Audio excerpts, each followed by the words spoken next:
Testing, testing, testing. 1, 2, 1, 2, 1, 2, 1, 2. Kind of think that output should be higher. And testing, testing, testing. Testing. I can hear you well. Oh, okay. You're hearing me fine here? Yeah. Okay. It's not hitting many of the output things. P, p, p. I want that a bit more. Maybe they've not gone. Maybe they haven't gone yet. Right, I'll leave that as there. The middle that says down at the bottom. That one's on air for a third mic, I think. Headphones, line input. Is it that one? No. Right. We've got to assume that they're mostly set, I think.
Central Sparks. The toss has taken place and Western Storm has won the toss and elected to bowl. Prynhawn da I chi. Croeso gerddi Sophia. So good afternoon and welcome to Sophia Gardens. You join us on an absolutely scorching day. Hardly a cloud in the sky here. And I'm joined this afternoon rather, by Jane Powell, former England captain. Good afternoon, Jane. Good afternoon. It's wonderful to be back down here at Glamorgan at Sophia Gardens. Many happy hours in Cardiff, so I love coming down over the bridge. I don't have to pay now, so that's even better. That's even better. Yes, and we'll get on to the various roles that you've got, because you are Jedi Coach of Coaches with the ECB and recently appointed to work with the Disability Pathway, but I'm sure we'll get on to that perhaps later. So this afternoon we have Western Storm versus Central Sparks. This is the Charlotte Edwards Cup and it's a T20 competition. We're due to start at 2:30.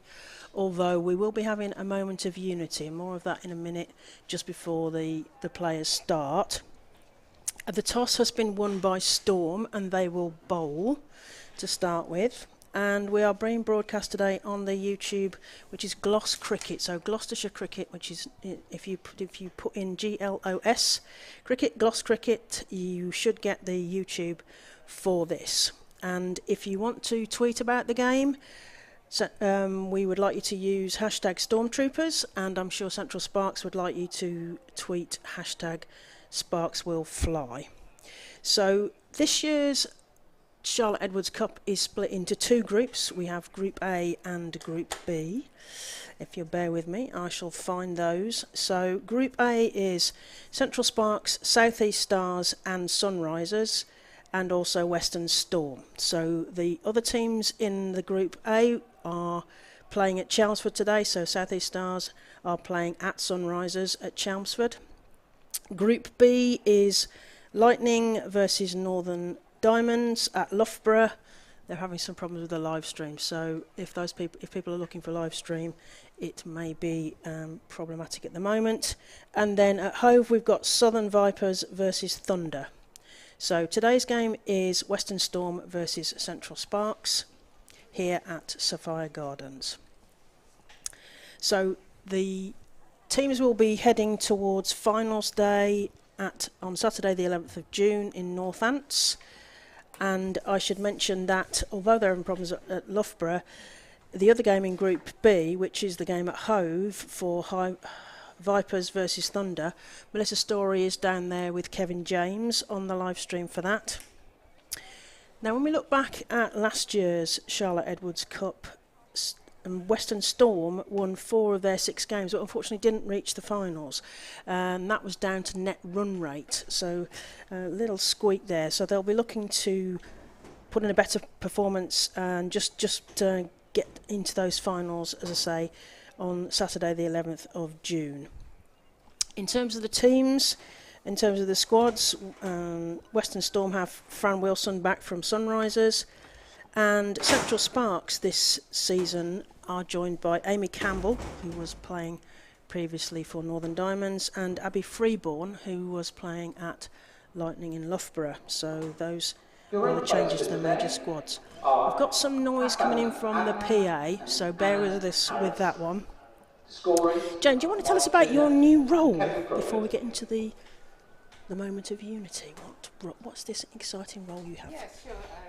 ECB have decided to invest in disability cricket, and they therefore decided to have a disability performance manager for the England team. So I've been very fortunate and been given the first gig ever of being performance manager for disability cricket. Brilliant. This is brilliant. This is great news.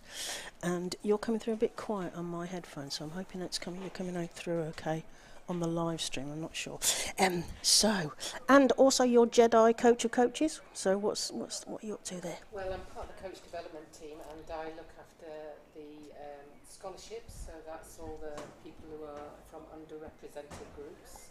So that would be females, disabled, and the ethnic diverse community. And then I'm also responsible for identifying and developing identified female coaches who we think may well take a role further down the line in the international game. So it's a feel very honoured to be able to do the roles that I do. You know, I do realise I've come from a depth of experience, but at the same time it's nice to be involved now when it's all changing and all moving on very rapidly. Yes, so former England captain Jane Powell, and we'll be repeating that. And you and I know each other from quite a long way back, so we have played for and against each other, I imagine, at various times. And also I've umpired you playing hockey, Jane. In the mists of time. But it's great to be joined by Jane Powell this morning. I've got the two teams sheets here, so starting with the home side in terms of the teams. So I've got 12 players for the Western Storm. We have Georgia Hennessy, Fee Morris, Sophie Luff, Fran Wilson, Danny Gibson, Nat Wraith, Katie George, Alex Griffiths, Nicole Harvey, Claire Nicholas, Lauren Filer and Neve Holland. And for Central Sparks, we've got Eve Jones, Izzy Wong, Amy Jones, Abby Freeborn, Amy Campbell, Gwen Davis, Davina Perrin, Sarah Glenn, Emily Arlott, Grace Potts and Hannah Baker. I don't have a 12th for Central Sparks. I'm sure they will have a 12th, but I don't have a 12th name here. So, right. Now, I know we're going to have a moment of unity shortly, which will probably play out very loudly on the PA system. And this is where the players are going to have a quiet moment. And there will be an announcement over the PA system, because since the last season there's been a number of events that have impacted both on the cricket world and the world more broadly. We've lost various legends of the game and the various conflicts around the world and the continuing global pandemic. So the ECB and the regional teams have a shared determination to drive cultural change that tackles racism and discrimination at every level of the game. So there's players will stand against all forms of discrimination, as there's no place in our sport for discrimination of any kind, and we will embrace and celebrate difference everywhere, knowing that with diversity we are stronger. So that will be the message. You may or may not hear that clearly because we don't have normal FX mic, as it were, going out for the live stream. So that's when you see the players take a bit of a moment of quietness before the game, that's what they're doing. So what are you looking forward to, Jane, this afternoon? What's taking your eye? I think for me, the start of a new season is always something that's really exciting, and there's players obviously that we do know the names and we do know what they can do, but there's also those new players, and I'm always keen to see those new youngsters and see what they can do and see, crikey, she's got a really bright future. Let's hope she comes through, and so it's nice to see some of the old familiar names, but it's just nice for me looking at some of the newcomers, really.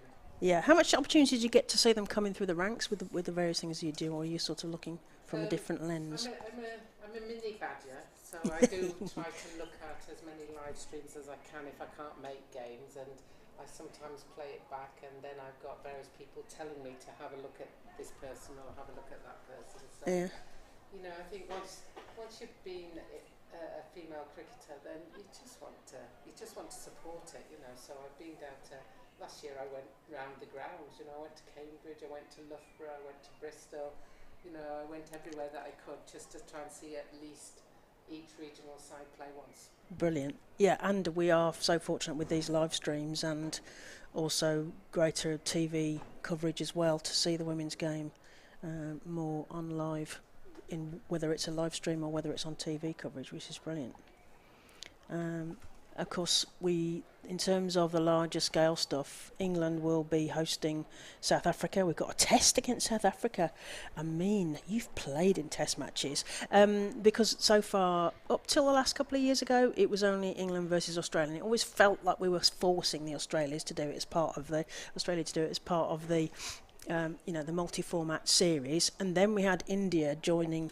They wanted a bit of that action, so we played against them. They played Australia twice, played Australia in a test match, and now South Africa. I mean, how brilliant is that? It's amazing, and I'm sure the South African girls will be so excited because, as you say, very few countries have the opportunity to play test cricket, so this idea that you can play a test match is it's the ultimate, really. It really, it says it in the name, it's a test, and it really does sort out the men from the boys, the women from the girls, when you're playing over 4 days and just trying to see 100 overs each day. Yeah, and I think we have lots of formats, don't we, now of cricket, which is lovely because it gives people to enter. Gives people an opportunity to enter the game at various points. If they want a short format, something that gets them interested and hooked, perhaps particularly children, then we get them hooked with a shorter format, and then test matches, obviously the purest form, and an opportunity to examine every skill in the game. I think the players are assembling for this moment of unity out on the pitch by the look of it. So we'll just go a little bit quieter just as they assemble for that, because I think we're about to get a very loud PA coming over the live stream.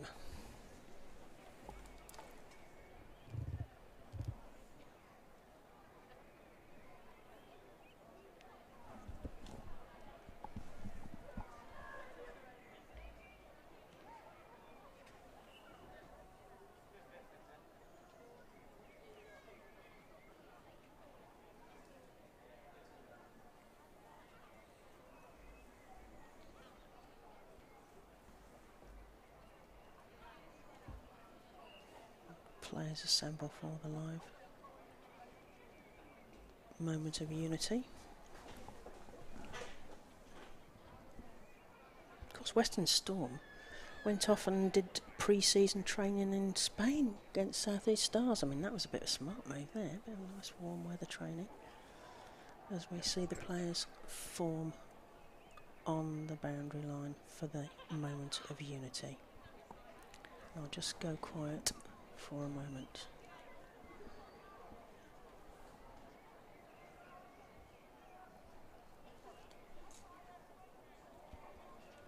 Good afternoon and welcome to Sophia Gardens for the start of the 2022 Charlotte's Cup. We look forward to what promises to be a very exciting summer of cricket across all formats of the game. Since we were together at the end of last season, there have been several events that have impacted with the world of cricket and the world more broadly. We've lost legends of the game, too many in conflicts around the world, and the continuing global pandemic. The ECB and the regional teams have a shared determination to drive cultural change that tackles racism and discrimination at every level of the game. We stand against all forms of discrimination, and it has no place in our sport. We embrace and celebrate differences everywhere, knowing that diversity, we are stronger. Please join us in a moment of reflection as we remember those we have lost and others around the world.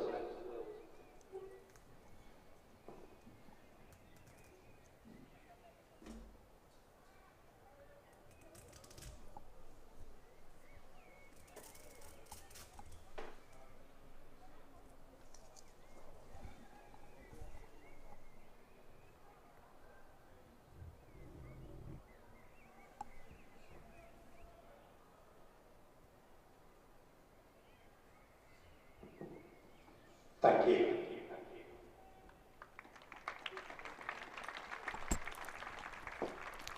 Well, that's the moment of reflection. Very poignant moment. Particularly nice to see the players all mixed up at that point, I think, Jane. Yeah, I think when you're giving a message on unity, I think that's quite a key thing to do, is just to make sure that the teams are intermingled so that you can quite clearly see that everybody stands together, that it doesn't matter whether you're playing for Sparks or whether you're playing for Storm, that you're just together in this. No place for any of that discrimination in sport. No. Or in life. Indeed. We were just talking about the test match, weren't we? So that's going to be the next thing at the top level there. And yeah, I mean, test match is the ultimate examination of every skill. I think that's the point. And also the thing for me was watching the England-India game, watching the India play Australia, and then watching England again. Is that they learn skills in that they can then translate into the shorter form. So they're not exclusive things. They can actually help each other, can't they? They can, and you can try things in test match that sometimes you possibly can't try in a T20 or one day because you haven't got that luxury. Whereas in a test match, you could be out there, you could be bowling for 100 overs in a day. So why not try something? Why not try bowling your bounce and sticking out a deep backward square or different field and positions and all sorts. Anyway, well, let's get on to today's game. So Western Storm taking the field, won the toss and elected to field. They're coming out to the middle now. Now I know that Anna Harris is umpiring, and I have not been told who the other umpire is, unfortunately. Anna Harris was trying to get me to eat Welsh cakes on a text message. She said, if you're in Cardiff, go shopping and go to the Welsh cake shop opposite the castle. And I said to her, I think my credit card had enough hit yesterday shopping in Cardiff. So we have coming out coming into to... bat for Central Sparks, Evelyn Jones and Izzy Wong. Eve Jones and Izzy Wong. So here this is interesting because Izzy Wong has been in the warm-ups, and for some of the County Warwickshire games she's been coming out to open. So opening the bowling for Western Storm is Danny Gibson at the Cathedral end. And Danny Gibson coming in from this end. Okay, so we're having some problems with the cameras. Someone's gesticulating to me. So apologies if you're getting a bit of an odd view there. I think you're all right for watching Danny Gibson come in from our end, as it were. We are sat at the end that she's coming in. So it's right arm over to the left-handed Eve Jones. One slip in place and it goes down the leg side, and the umpire signals a wide. Glorious conditions for cricket today. We're hoping the cameras are going to be back up again. Jane, what lovely conditions for cricket. It's the sort of day that makes you think, why I'd love to be out there. Oh, right. Getting the itch. You get the itch. Yeah, for sure. Brilliant. So Gibson over the wicket. Fielders coming in. Down the leg side again. There's a bit of a waft. Oh, and we've got another wide ball. She's not got a headline quite right just yet. It's good length, but it's just not on the right line, and that's why she's just drifting it down leg side. Yeah, and it's interesting because Eve Jones, left-handed opener, so I mentioned England a bit of a short one, left-handed bowler. So she's going round the wicket, coming into Eve Jones, and again to the leg side, and again, unfortunately, a wide ball. Yeah, I mean they've got to change their angles, haven't they? They may well have been warming up, ready for maybe a right-handed bat, and changing the angles, changing the field. Yeah, and I think sometimes you just you get used to bowling it in that corridor, and then you forget that there's a left-hander. Yeah, different. Right arm round, and Eve Jones knocks this comfortably to mid-on, and it's fielded straight back to the wicket keeper, and there's no run. It's glorious out here. I mean, early season, like you say, you get the itch to play. I think we all get the itch to play again, particularly on a surface like this, which is a real luxury for the women's playing, which is brilliant. And right arm out round, and big swing, and just knocked down, and no run there from Eve Jones. Just getting her timing right and making sure her guard is in the right place. And if you can't see on the cameras, then the two fielders that are out are down at fine leg and at backward square. Yes. And Jane's actually got a better view because she's got a nice big window in front of her. I've got one open. Right arm round, and Eve Jones just leaves that going down leg again, and another one to the score.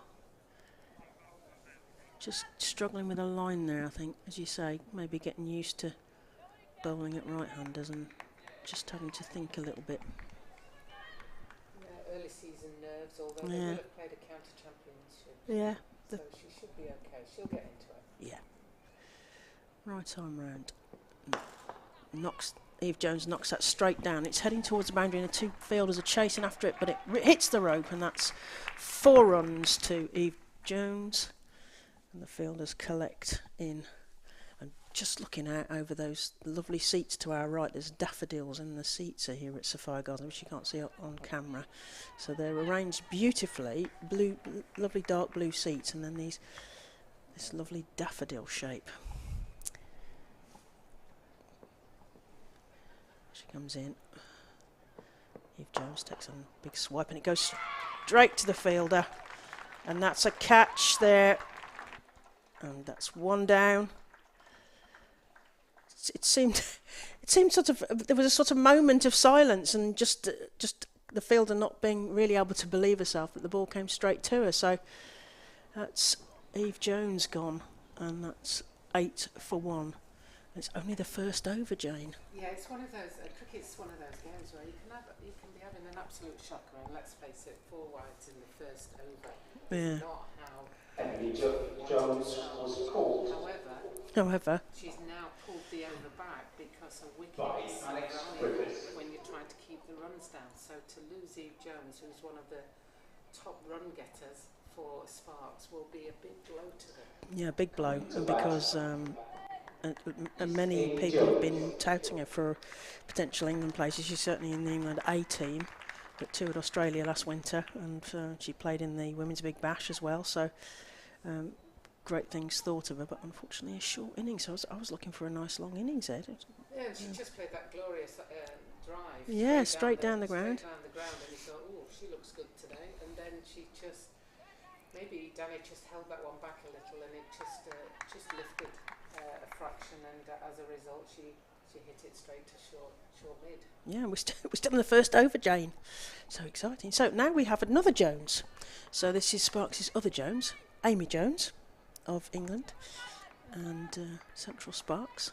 So right-hander this time for Danny Gibson to bowl too. So she comes trundling in, and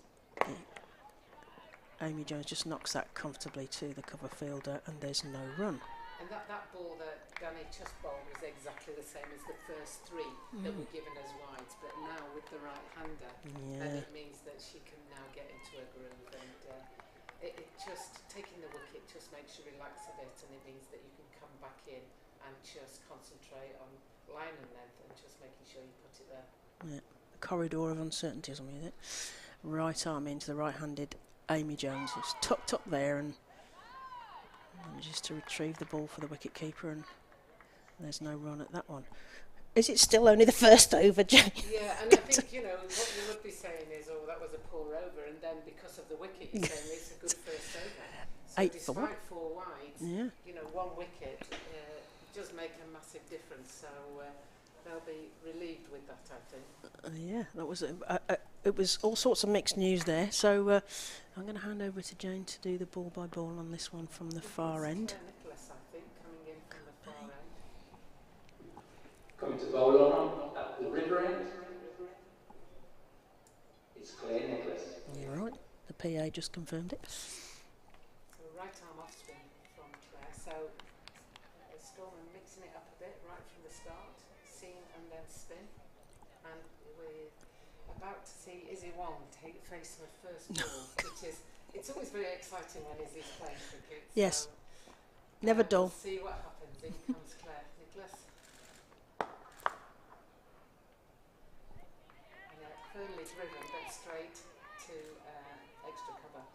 And they'll be, both sides will be happy with that. Good contact by Izzy Wong. Nicholas comes in. She almost yorked herself there. Did she nutmeg? Did she nutmeg? I think it was a bit of a nutmeg. So played that between her legs, which Nat Siver did. Yeah. For those of you who are wondering what a nutmeg is, Nat Siver did it. Knocked it between her legs. Christened a nutmeg. Nicholas in with her off breaks. And she hit it firmly straight back over the top. And too hard for the fielder out there. Fielder got close. Yeah. What a lovely straight drive. I do like to see the straight drives, the ones that give you a much greater chance of success rather than pulling across the line. Yeah, and it's a good reward, isn't it? I mean, particularly where there's a sort of shorter boundary behind the bowler's arm, sort of thing. But yes, a straight drive is a thing of joy. Yeah, and despite in comes Nicholas. Sorry, she pulled across the line a little bit there. That's why I was just saying I prefer seeing the straight drives, because that's where you're going to get greater success, because you've got two fielders just round the corner, square leggish. So if you don't connect, you're in trouble. Nicholas coming in over the wicket, and that's much better on drive from Izzy Wong. Running hard the first one, but I think there's not two there, even despite the hard running. Keen, but it wasn't there, was it? Interestingly, we've got both Wales bowlers here, haven't we? We've got a couple of Welsh players there, Dan Gibson and Claire Nichols. This is the Welsh attack in Wales, as it should be. So Amy Jones to face her first ball from Claire Nicholas. Over the wicket comes Nicholas. And another attempted on drive, but not quite getting there. Claire Nicholas is bowled a really good length there, because she didn't drop it short, and it wasn't far enough in the slot to be able to drive, and she almost yorked them twice there. Yeah, I think they weren't quite sure what to do with that, really. It's a very different pace, obviously, to the first over. So, it's sort of finely poised, isn't it? A change of bowler coming from the commentary end. It's Lauren Filer. Now, I saw Lauren Filer. These two teams didn't play each other in the Charlotte Edwards last season, but they did play each other in the Rachel Hayhoe Flint, and I was particularly impressed with the Western Storm attack, because then we had Anya Shrubsole in the team, but Shrubsole and Lauren Filer kept the Central Sparks very much under wraps in that game, and until Amy Jones teed off against them and started burying the ball in the Hollies stand. But we've got Filer, who's a right arm quick over the wicket to wrong it. Is that I think there's a caught behind. It's a caught behind. It's a sort of falling backwards, protecting yourself, caught behind from the wicket keeper. That was a very odd shot. Are we going to see that again? Yeah. So falling backwards. Oh, off a glove. Absolutely right. The only thing Lauren's got to be aware of is that's Izzy Wong, I think, that she's just told that to. Yeah. Is that Izzy will be looking to get her own back. Yes, when there may be some revenge later. Oh, that was that was very quick and very straight. Very unusual. But Izzy Wong is the first female to bowl at over 80 miles an hour. That's her aim. She's yes. There's going to be some steam coming out of her ears, I think, when she actually gets the ball in her hand. So that's unfortunate there. So we are 13 for 2. And a good start for Western. And great start for Western Storm. So yes, not the start that Central Sparks would have wanted, but very odd, because we had all those wides in that first over, and then the wicket, and then another wicket. So this looks like we've got Abby Freeborn coming to the crease here, so who is new to Central Sparks, but not to cricket in terms of she joined Central Sparks from Lightning last season, and she makes her way to the crease, and Lauren Filer's thinking this is an easy game. Couple of balls, get a wicket. Thanks very much. So it was. I think it was. I'm a bit boggled by the whole thing. I was going to give the context, and she didn't give me time to give a context. So Filer, right arm over to the new batter, Abby Freeborn. Oh no, I don't know. Have I got the batter right? Yes, I have. Abby Freeborn. Yes. I was thinking I was going mad then. There was no run there. 14 for 2. Another wide. 14 for 2. Just getting used to the scoreboard. Filer comes in. Freeborn waggles a bat and doesn't get anywhere near that one, so the ball goes through and there's no run. And the Western Storm. With the height that Filer's got, she's generating a lot of pace and Yeah. I don't know what the pre-season's been for Sparks, but sometimes the wickets aren't as bouncy early on. So No, they may it's be true. struggling with the lift from this. Yeah. Filer into Freeborn, who tries to play across it, but in the end just knocks it down. And Filer does the tidying up of her own bowling. I was mentioning the Rachel Hayher-Flint game at Edgbaston last season, and although Sparks won, Shrubsole and Filer confined Central Sparks to 29 for 1 in the power play. They lost Ainton, they lost Eve Jones then as well. So they really seem to be able to put the cap on Central Sparks here. Filer comes in, Freeborn swings again and knocks it behind square, and there's a fielder picking that up.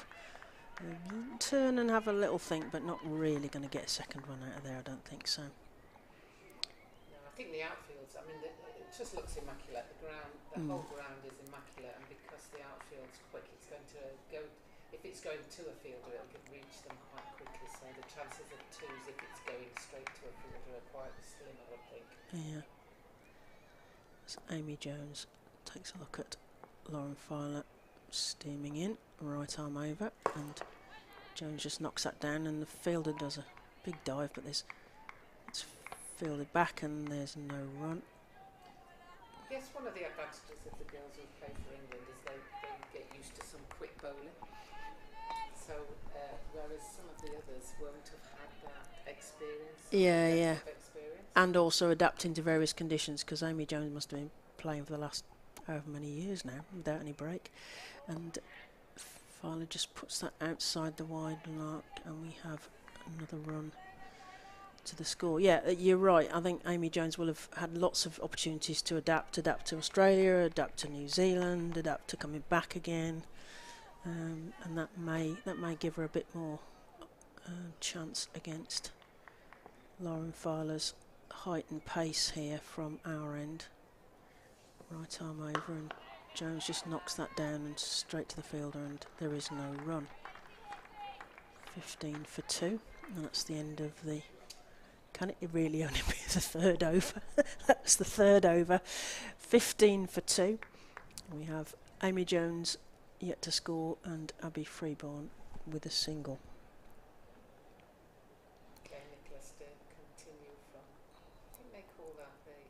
It's a tough end, but yes, tough end. For those of you who are familiar with the Sophia Gardens ground. Yeah, those people have seen the ball disappear in various T20 games, and they're, oh, get a ball, it's gone in the tough. But you're right about the glorious grounds, these lovely grounds. It's so great for the women to get a chance to play on these great pitches, because it's only going to improve their skills to play on decent pitches.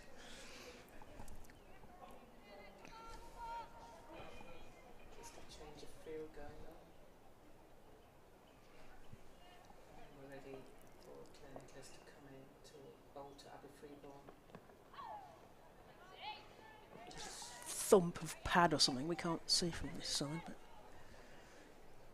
outside the line there.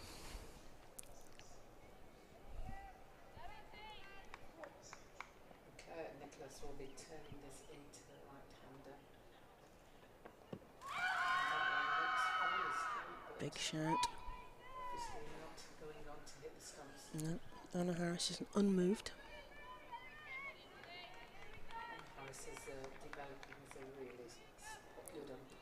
Yeah, I was trying to set. I was asking her. I'll come back to her in a minute. So Nicholas comes in to Freeborn. Freeborn advances and she pierces the field down, and it's They're going chasing out, after and it. they're chasing it hard. This is one where they could even run 3 if they get their motoring on.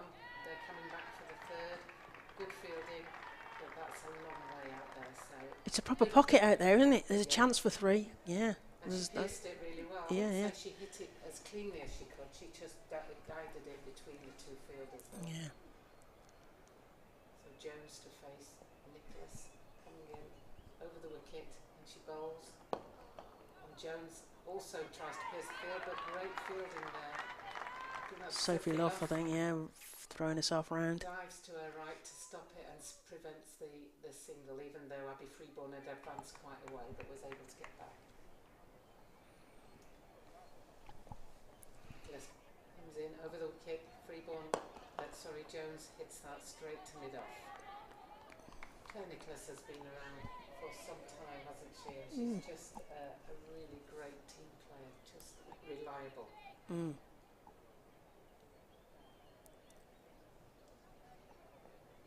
Last ball of the over, Nicholas comes in. Jones tries to cut it, but swings and misses. And that's the end of the fourth over. 19 for 2.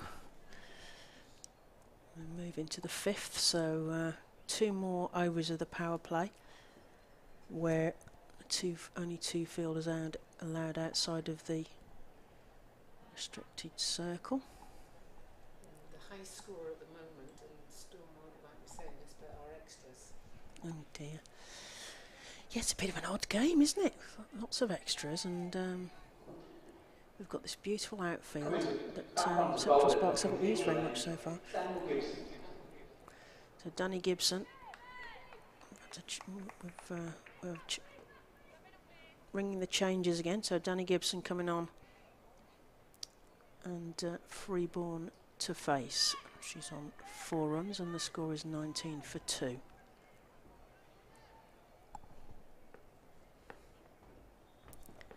Gibson almost from the edge of the circle there, coming right in, right arm over, and was squeezed out to third, and there's a fielder there, so they'll just get through for the 1 run. Yeah, great positioning of the 2 outfielders, one at square leg and one at third man. And, having seen that shot there, you can understand why she has those 2 fielders where they are. Smart field positioning as Danny Gibson winds up her run, comes in to the right-hander, and there's a big swing, but it's straight to the fielder again. So Sophia off again in the game there. That short mid-wicket field, and she takes the sand off her elbows, because those bits there are well worn, and I imagine pretty hard even at the beginning of the season to leap about on. Danny Gibson's just moving her third slightly finer. I'm not sure if that's signalling something, or Amy Jones twizzles a bat and Danny Gibson comes in, and Amy Jones can only just knock that down to her feet, and the wicketkeeper tidies up, and there's no run. So it's 20 for 2. We're in the 5th over, halfway through the 5th over from Danny Gibson. The sun shining on their beautiful green kit. I'm finding it quite difficult because it's very close to the umpire's kit as well. So every now and again I look up and I think, oh no, there isn't. That's not a fielder. That's an umpire. And Danny Gibson just polishing the ball and coming in again. Jones takes another swing and a wild miss and looks at the umpire sort of slightly accusingly, but it goes straight through the wicket keeper, and there is no run. Still on 20 for 2. Amy Jones still waiting to get off the mark according to the scoreboard. It seems amazing that she's been out there but not scored. Yes, another wide to the score. As you say, extras.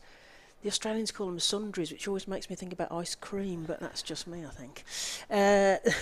Danny Gibson, ponytail waving, she goes in, and Jones plays a beautiful shot through point region. It's heading towards the rope, and it's a 4. So finally Amy Jones gets off the mark with a really nice drive through that point region. That's a great shot, you know. Yeah. And, this is the advantage of some of the England players, is they've got a bit more patience. So she's like, well, we're not getting as many runs as we should at this moment, but we've got plenty more overs, and there's no point in me being off the pitch because I've done a rush shot. Lovely shot. Yeah, nice shot. What's Gibson got in reply now to Amy Jones? Tries again and tries to go through mid-off, and they come through for a single, and there's a bit of a scramble there, but the throw was a little bit wild, and there was never really a chance of a run out with that throw, unfortunately. Yeah, both batters were convinced they were going to take the single there. Yeah, Georgia Hennessy being rushed there and didn't quite get it in right, so Danny Gibson, right arm over, this time to Freeborn. Advances slightly and then plays a nice straight drive, but it's straight to the fielder, and the fielder inward could have gone either end for a run out there, but they get through for the single. as we move on to 25 for 2. And that's the end of the 5th over. Yeah, we were saying about the quality of the pitches, and it does make a huge difference in terms of being able to trust what the ball's going to do, the opportunity to run threes in those pockets in the corners of the grounds. It's going to make a big difference that they play on those. When you think about some of the pitches that certainly I played on, and the ones that you played on, are pretty rough and ready, and not good for skill development. No, you can attack the ball as a fielder on these wickets. Bowling at the river tap end, Lauren Fowler. So Lauren Fowler has changed ends. Yeah. See what her height and speed. Tough end. She's got such a lovely action, you know. She's just a nice, tall girl who uses her height. She's obviously got a Freeborn just stepped away. I think there might be something happening. Just distracted slightly. And then comes Violet. Freeborn leans into it, but straight to the cover fielder there. Yeah, Central Spots really haven't made the most of this power play in terms of this lovely big expanses of real estate that haven't really seen much of the ball so far. No, I mean, Sparks look to be trying to get on the front foot, but it's almost like they're predetermining that. So here comes Violet. Freeborn steps forward again, but still doesn't quite get that on the middle of her bat. It's sort of got the feel of a sort of practice game feel, for want of a better way. It's just a bit sort of stilted at the moment. We're not really seeing. There's a lot happening, but not much happening. I can't really put it into words. Yeah, that's right. A lot of energy, but it's not being directed. Yeah. Violet comes in over the wicket, bowls to Freeborn, and that looks a bit wide. And it's given as a wide. Yeah. Adds to the extras, which takes extras up to 8 now. Not only is that 8 runs, but it's also already an extra over. Yeah. Central Sparks have had plus 2 extra balls. Yeah, and in the short format, you know, they really can't afford to be doing that. So Violet coming in, bowling over the wicket to Freeborn. And Freeborn just swings round on that. It's going down to fine leg, but the fielders run round. Great pick up there. By Katie George and into the wickets.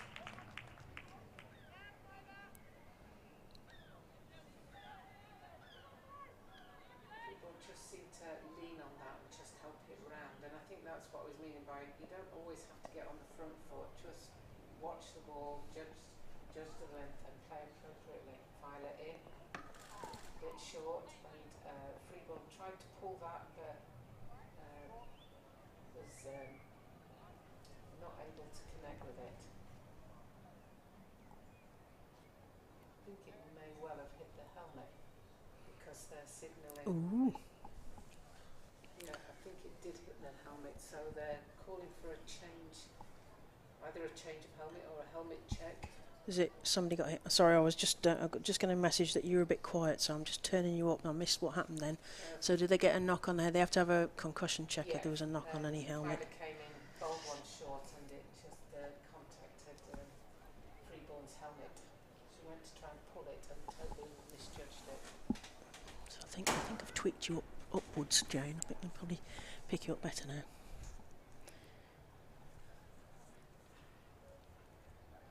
Violet's got that ability to dig that one in short. That's really causing Yeah, trouble. yeah. When you look at the first one she bowled, and it got Izzy Wong's glove, and she was caught Yeah. behind.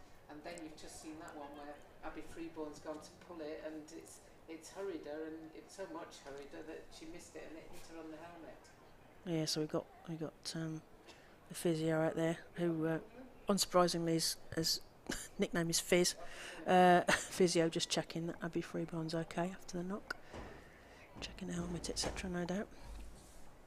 It's interesting at the international game. I think whenever you hit on the helmet, they change the helmet. Yeah. But I don't know what the capacity is to do that at this level. I think the game has improved massively with the support and everything that the girls get. But I don't know whether there's an abundance of helmets. No, yes, I think it would be. safety should be first, and the player's safety, of course. But as you say, not necessarily an unlimited amount of fresh helmets every time. But and of course, the ECB does enforce when it's in charge that you have to batten a helmet, which I think is very sensible regulations. Yeah, I think the protocols and all the things that are put in place to keep players safe are very important, and they're usually applied very well. There seems to be some delay, so whether they're trying to find another helmet, somebody's coming down the steps, I think, with another helmet. Yeah, I think you're right. So I think that's what's happening here, is because once you hit a helmet, it loses a little bit of its density. Yeah, and we want to make sure it's got proper integrity all round to keep the players safe. So we've got two new helmets being run out by the club at this moment in time. You see, I've got a very big head, so they have to be a really huge helmet. But I have to say, I've never batted an helmet. But then that's because I batted a long time ago, and we didn't play on the pitches that would allow a sort of bounce for that. So it's sort of good news, bad news. I didn't need to wear one. Telling me that if you can't see the ball over 22 yards, you shouldn't be playing. but like the pitches we played on, they were so bad that you wouldn't get that bounce, and we didn't have that many necessarily bowlers who could pitch the ball that hard down. I mean, Lucy Pearson perhaps, and one or two through their time with the England side. I played against Catherine Fitzpatrick. Oh yes. The steamy Australian quicks. Yeah. There was one or two, Denise Anderson, although she was better. There was players in those days who really could generate some speed as well. And I think, those are the names that they've not been lost, but they're forgotten because there wasn't much publicity. There wasn't much streaming of games or television, videoing. So and Harris there signalling one for the over. One for the over. Yeah. And there is only a first and final warning, so if there's another bowling, that'll be the bowler off.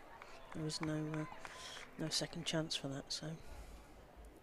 Okay, so we're about to restart from the tough end with Lauren Filer coming into bowl to Abby Freeball. She comes over the wicket, and that's probably a safer option for Abby Freeball, just to help it round the corner to pick up a single. We think sometimes that's lost in T20s, is this ability to rotate the strike and pick up singles when you're not able to hit boundaries is really important. Yeah, and it seems to. We keep saying it, don't we? Rotate the strike, and I know it's easier said than done, but it is so important in a short format. Oh, and there's a refusal. False start there from Lauren Filer. Lost a run up, so just pulled back and about to restart that run up. I think this is the last ball of this over, so Lauren Filer concentrating to come into Amy Jones over the wicket, and it's through. It's going. Yes, there we go. Now, I'm not being biased there, I'm just really pleased that we're seeing some of the outfield used as we move on for 35 for 2, and that's 6 overs gone, so that's the end of the power play. So, Western Storm have done better out of that, really. Despite, as you quite rightly pointed out, 8 extras and given away, however, 2 key wickets taken in that power play. So I think, what do we think? Power play to Western Storm? Yeah, I think so. Izzy Wong, listeners might be thinking, well, she's not really a batter but she could come in and hit so many quick early runs, and when she played for Sydney, coming to bowl, the Cathedral in Georgia Hennessy. Yeah, absolutely. And I've seen a little bit of her batting for Warwickshire and in some of the warm-up games, just because it's local to where I live, and she's been smacking, see ball, hit ball, proper big runs. So Georgia Hennessy coming on from our pavilion end here, and Abby Freeborn to face. Hennessy right arm over to right-handed Freeborn, who just glances that for a single, and then run through for the one.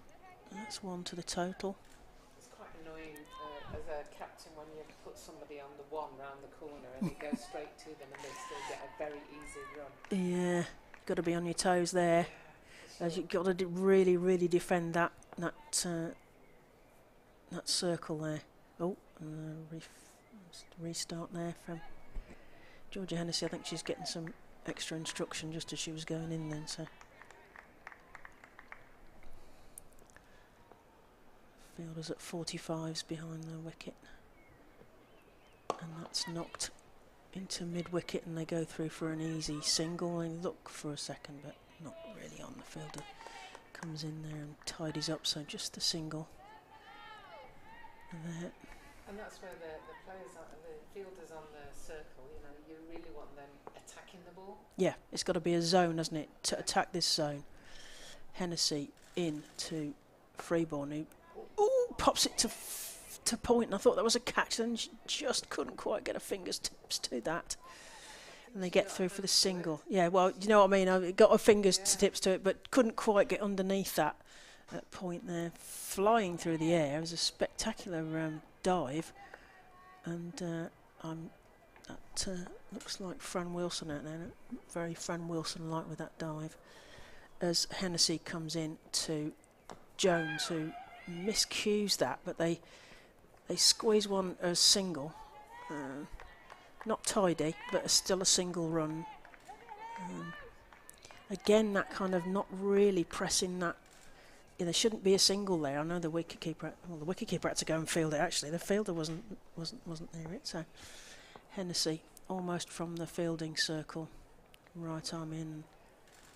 Freeborn gets through, knocks that to mid off, and they get through for an easy single there.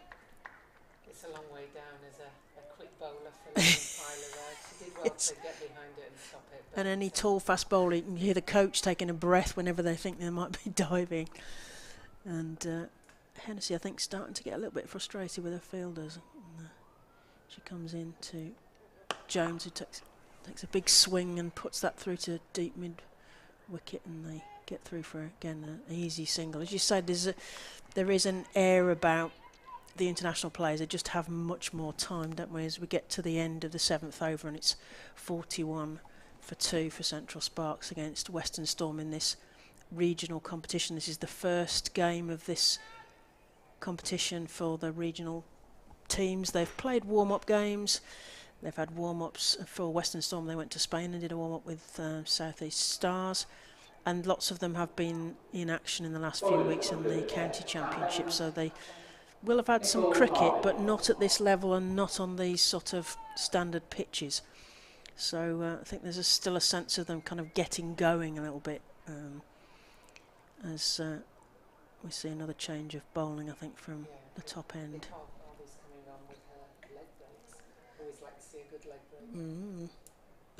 You mean bowling, not an actual leg broken? No. Bowling, you know, yeah. Bowlers in the world, and you just think, in the women's game, it's just so valuable. We've sort of seen the resurgence of spin bowling, haven't we? And because you think short format wouldn't suit it, but it really is important, isn't it? Okay, so Nicole Harvey comes in, and she's driven through underneath. Sadly didn't get down to that, and that's the difference. You know, if the fielder had just got down to that, we'd be saying good first ball, and that's where fielding sides can really help their bowlers in this.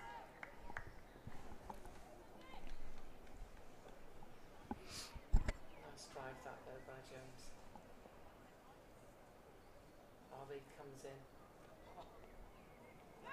Will be another wide. That was one that went straight on, didn't turn, or completely misjudged the line. Yep. Harvey comes in over the wicket. Ooh. And that's a full toss, which is Dispatched. hit round, fumble in the outfield.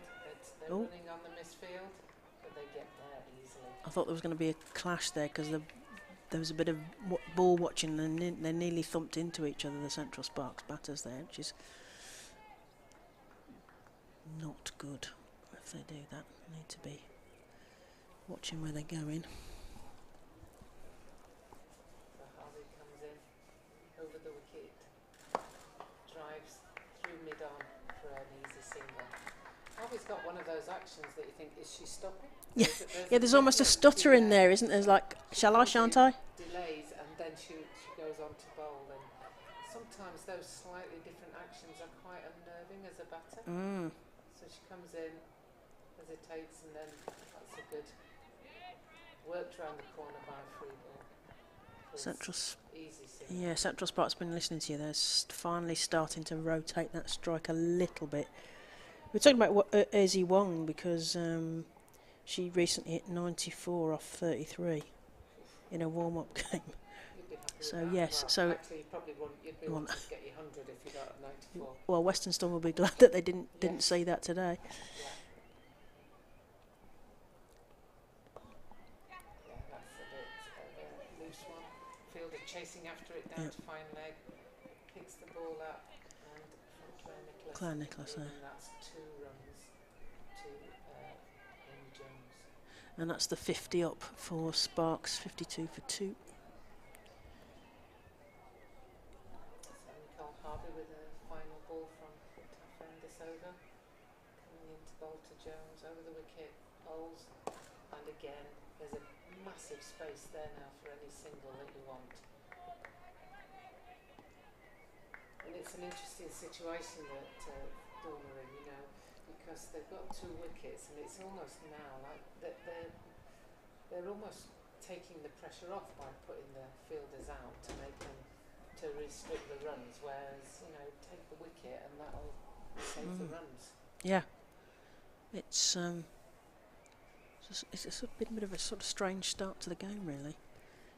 There is that feel at the beginning of the season, and people are sort of starting to get themselves back into the headspace that is the regional competitions. But, if you look at the field now, there's a very easy single anywhere on the leg side in front of the bat. Yeah, absolutely. We've got a big gap down to a deep mid-wicket here as comes in, and that's knocked down. Just a single, and the bowler does the tidying up there. And that's the line that Georgie Hinnis has got to bowl, because anything straighter than that or on legs is just going to be runs all the time. I wonder whether that gap is a trap, hoping that Jones will try and will spoon something up. So Hennessy comes in, and Jones goes early and knocks that to that said mid-wicket. There's a fielder there, and it's picked up, and they get through for only a single. The ball went a long way, but only a single out of that. Amy Jones stepped outside off stump. She did. Then hit it out to leg, which is good batting. But you know, with the pace of the bowling now, you've got to make sure that you keep the ball up. Yeah. Yes, telegraph there. Hennessy this time into Freeborn, who takes a step back but still knocks it ball into that mid-wicket again, and the fielder comes forward and they get through for the single, and it's 55 for 2. The umpire just has a quick word with something about Sir Georgia Hennessy there. Tosses the ball from hand to hand and winds up for right arm over to the right-handed Jones, who takes a beautiful swipe into that said mid-wicket region. There's a fielder down there, so again they only get through for the 1 run. It's a beautiful shot. I mean, it's proper lovely shot through as Amy Jones signals. I think she wants some sort of a drink, I think. But yeah, it was a beautiful shot, but only 1 run. That's the thing, they're not getting the value out of that shot, unfortunately. Jones moves on to 24, and Freeborn faces Hennessy, and Freeborn takes a big swing, and there's a gap this side as well, which Central Sparks have made the most of, but there's a fielder around there and just does the tidying up, and they get through this time for a 2. That's a bit of a surprise, isn't it? So we've got 2 there, and the score moves on to 58 for 2 as we approach the end of the 9th over, and Hennessy just surveys the field before she delivers the ball, and Freeborn ready. bat up and knocked that one in, but Freeborn's just really just glanced that, and it might even be a bye. It's gone for 4 there, and the umpire signals the 4s. I think it came off the bat, just a glance. I mean, the speed of the ball just carrying on over a fast and drying outfield. Down for a 4. So Jones is on 24 and Freeborn on 20, and the score is 62 for 2, and that's 9 overs gone. Yeah, these two are doing well. You know, the partnership now is 49, I think. Bowling at the river tapping. This game back by the scruff of the neck So almost. They were in serious situations early on when they lost 2 early wickets, but now they're building again, and you can see that they're developing in confidence, and I think Storm need to keep the pressure on them, really. Nicholas has come back with a off spin, and again it's helped round the corner, and it's an easy single. Yeah. If two batters determine that they're going to run, it's very difficult to get a run out. The only time you will is if there's any hesitancy between the batters. Yeah, but it needs to be much more attacking in terms of the fielding. Partnership for yeah, that's the 50. And again, and this is good cricket. This is good cricket from Sparks, because they're recognising they don't have to take the big shots. They don't have to do anything flamboyant. They just need to keep it ticking over. And both Freeborn and Jones are doing this very well. That's the value of experienced players, isn't it? Yeah. Nicholas comes in over the wicket, and that's swept, and that's going to be clear. It's going. Split the field Yeah. down to fine leg, and a big shot there. And you see, once you start rotating the strike, then the bowler has to try something slightly different, and then you get them off their line, and you can then hit the ball that's offline for 4. Yeah. So these two are doing a great job. Yeah. And I'd say that's a value of experience. Claire Nicholas, beginning of this month, took 4 for 20 in one of those county games, so she'll be wanting to cling to that form as Amy Jones. It's ready. A great shot there, but there's a fielder out there who falls short of the fielder, so that's just a single there to Amy Jones. Maybe Amy, let's give Amy the benefit of the doubt, maybe she did that deliberately. Nicholas into Freeborn over the wicket.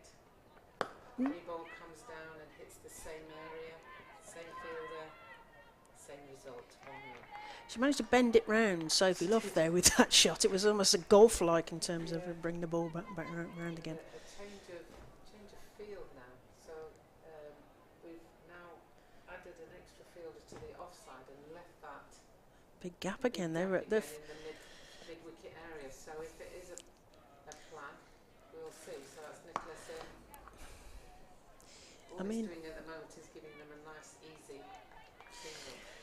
I mean, Amy Jones, she can have a bit of a tendency to sort of spoon a ball up, or clack it up, and maybe that's it. Maybe they're just hoping she's going to miss time one. But as you mentioned, you know, she's adapting to the conditions in terms of the bounce and so forth. It's a very hot day, so the batters are just taking a bit of refreshment there. Got 31, you know, so yeah. in some respects you could say that she's played herself in now. Yeah. So the chances of her mistiming something are not as great as No. they would have been when she first came in. No, and you wouldn't just take that risk of taking a single. You know, you need to be thinking about taking a wicket, not allowing only a single, as it were. Because although, you know, 10 overs halfway through, 71, you know, 142 is something to bowl at.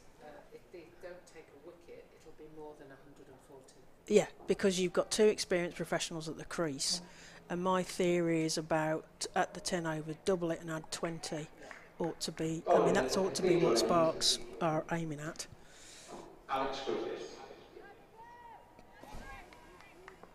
Alex Griffiths coming on from the pavilion end. Another tall speedster by the look of it, and Amy Jones knocks that to forward square, and they just get through for the single.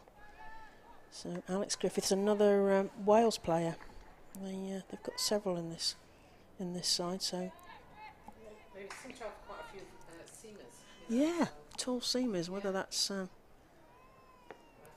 Leisha something about that. Yeah, the half time. We're hoping to get Leisha Hawkins in at half time, so Griffiths in and Freeborn sort of Q ends that. I'm not quite sure. And she ends with her hands halfway down the back. I'm not quite sure what's going on there. But yeah, we'll ask. We're hoping Leisha Hawkins will come in at half time and give us a bit of a chat about what's happening for Cricket Wales and how excited she is to have, no doubt, to have the first game of the season here at Sophia Gardens as Griffiths comes in right arm over to Freeborn, who knocks it all. Nearly got a caught and bowled there from Griffiths as the ball gets deflected down to mid on, long on, and they get through for the single. And it's 73 for 2 into the 11th over. So we're in the second half of the Central Sparks batting innings here, and as you say, they seem to have quite a few. Got seam and spin. Got nice combinations. They can get there. They can lose these extras that they're giving away, and that's sort of slightly. It's knocked backward of square, and Amy Jones get through for a single. They've also got the addition of the offspring of Heather Knight when she gets back Oh from yes. Dubai as well, so Yes, we've got that going on as well, haven't we? We've got fair break competition going on in Dubai with Heather Knight leading the Barmy Army and looking slightly embarrassed when they do the Barmy Army dances and things, but they're doing okay. So that's sent straight to the fielder. Sophie Loft there in the covers, and there's no run. 74 for 2. so despite losing Agnes, Yeah, they've still got some. decent bowlers. Yeah. Just need to lose the wides. Griffiths comes in, a big swing from Abby Seaborn, and the fielder at short square just misses that, and they come back for 2. Or was that? I was just looking at the fielder. I wasn't sure if she'd kind of changed her mind and gone back for half a rounder, and got 2 runs out of that one, and the score moves on to 76 for 2 off 11 overs. Sun is streaming down here, and there's not a cloud in the sky. Beautiful blue sky. It's a perfect setting. We have got some spectators in, and you can't see that from here. But looking over to our left, we've got quite a. They're sitting in the sun, enjoying. I hope they've got the sun cream on. They're sitting there enjoying the sunshine in the shorter stand. Coming on to bowl with the tap end, Nicole Harvey. Off break to leg break. Harvey coming in to bowl to Jones. Oh, knocks that over. Lofts it over the short mid wicket there, out to the deep, and they come back for 2 runs. That Freeborn was just jogging there, and then suddenly realised she had to put the burners on a little bit. Wake up, we're going for 2. Yeah, I think sometimes it's concentration as much as anything else when you're running between wickets. Yeah. Just making sure that you run it the first single very quickly. Harvey in and Ooh. reverse. Ooh. Not sure if she got anything on that. No, we're going to find out. Is any signal? No, it's got something to it. Something on it. It was messy, but it was a single. But Effective. yeah, good calling as well as the concentration and good calling. I suspect Amy Jones might be a bit quiet, but I don't know if that's true. Harvey comes in over the wicket, straight to that short mid wicket and fumbles it. That's very unlike Sophie Loft, yeah. Sophie Loft's just one of those really good cricketers all round. Yeah. Sophie Loft and Fran Wilson. I mean, they've got probably 2 of the and Katie George. They've got some of the best fielders in the business here. Harvey comes in, and that's cut, and that's pierced the field. Yeah, it's off for 4. Lovely cut there. Front foot cut, which goes in front of point. Great shot. Amy Jones is racing on now. She's up to 40 already, and this partnership is 71. Yeah, she sort of snuck to 40 because it felt like a real struggle to start off with. They weren't getting many runs off the bat at all. And having lost so many early wickets, the 2 key wickets really of Eve Jones and Izzy Wong.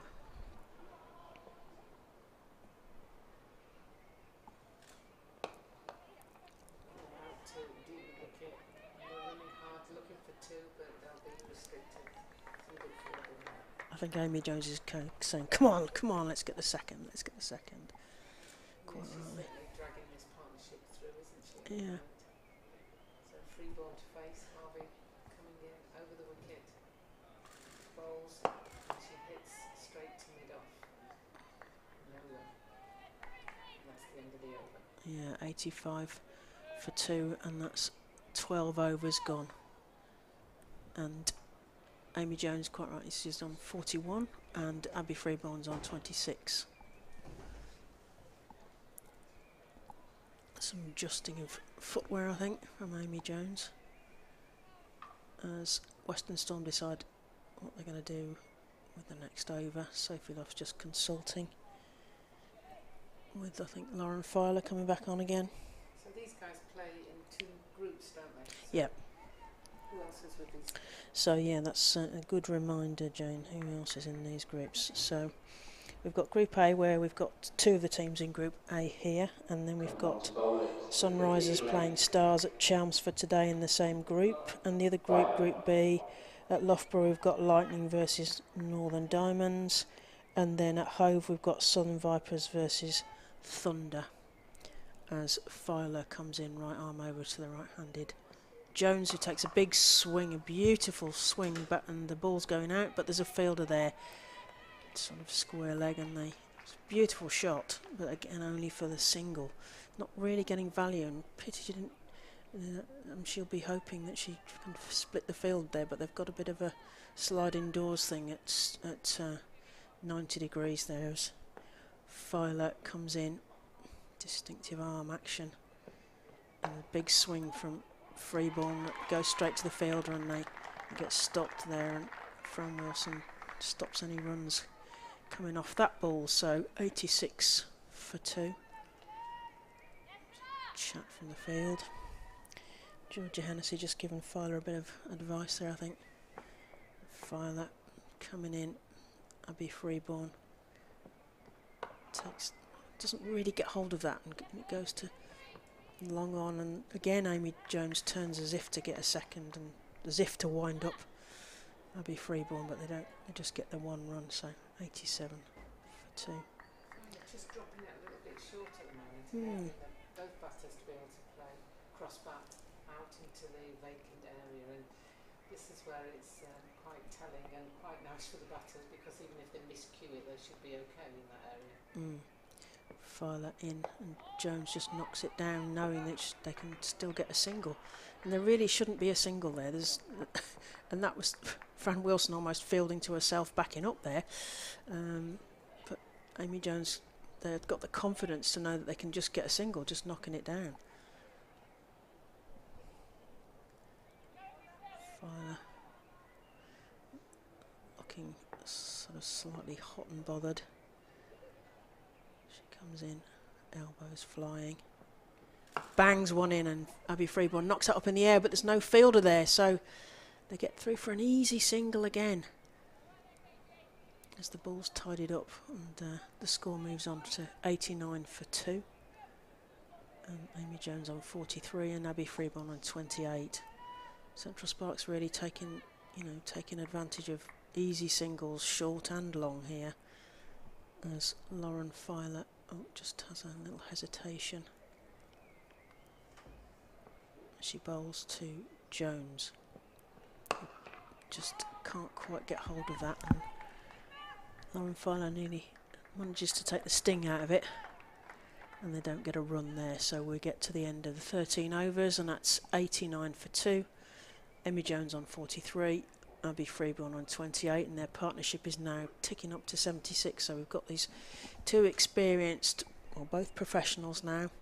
Abby Freeborn joined Central Sparks from Lightning in the closed season, and Amy Jones, of course, back from busy tour of Australia with England, and then the World Cup in New Zealand. So plenty of cricket playing for Amy Jones, and Abby Freeborn establishing herself in the Central Sparks batting team. Change of ball again. Alex Griffiths at far end, changing her end. So Alex Griffiths comes in over the wicket to Amy Freeborn, who takes Yep. And gets a thick It's outside running away. edge, and that's It's going going to down get... to third man backward point for 2 runs. Good chase from the fielders there. That's that pocket we talked about. So at least it was 2 runs. Yes. We've seen some more extravagant and beautiful shots that have only got singles, and then just proving if you get the ball in the right place. If they hit it straight towards the fielder, then, Yeah. then there's only 1 to these deep boundaries. But if they can pierce the field, then there's at least 2. Davis hits it into that space, but there it goes straight to the fielder, so that'll just be a single. Nice shot. Central Sparks just ticking it and rotating the strike a bit here. And also, these are 2 right-handed bats, because Central Sparks have got about 5 left-handers, so Western Storm aren't having to deal with that left to right now. That Griffiths comes in from the tough end over the wicket, and she's driven straight to the fielder at mid-off, who takes a shot and stops, and it's a little bit unnecessary. it's a bit frantic for not very much, really, and just showing a bit of intent. So we like a bit of intent, don't we?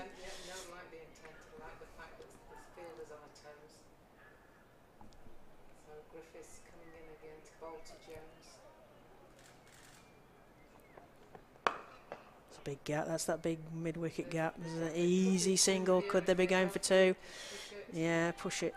Oh yes, managed to get back. Because she ran that first one fast and turned quickly, so that she could get back for that second, and that's where the partnership really does work. So when you start looking at the partnership now of 8-1, that's what we talk about. Amy Jones may be racing ahead individually, but it's the partnerships that count at this stage. Griffiths over the wicket. Ooh, it's in the air. Take it. And that's where we really would want the fielders to attack the ball. Yeah. There seems to be a hesitancy. Maybe it's early season jitters. Maybe, yeah, I think you're right. I mean, but we haven't seen the ball go in the air that much, so I think there was a definite sort of gasp from spectators.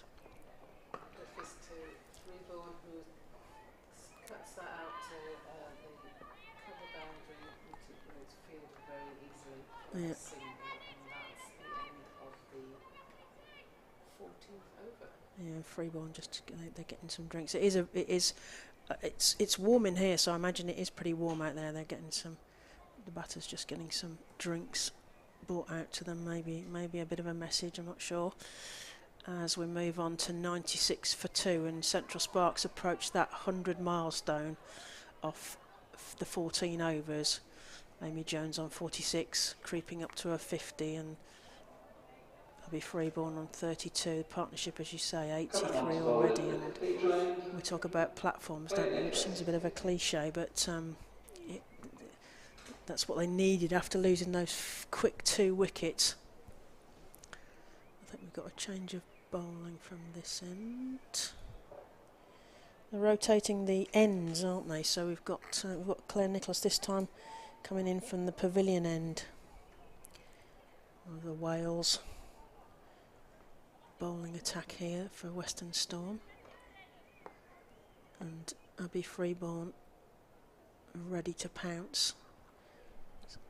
Nicholas in, and Freeborn gets an easy single, just squirting it backward of square, and there really shouldn't be a single there, but they managed to get one out of that. And the Western Storm, they've obviously got a change of field here. There's a definite, distinctive, different field for Amy Jones as Nicholas comes in, and Jones knocks that to square, and they go through for a single. The fielder throws that back in, and Amy Jones is really batting with confidence now. She's yeah, a good step outside off stump there to hit it to leg. You've got that sense she's really on the, literally on the front foot and stuff as well. So Nicholas coming into Freeborn this time, he again puts that behind square, but they don't get a single there. It's just straight to the fielder. Didn't really get hold of the ball there at all.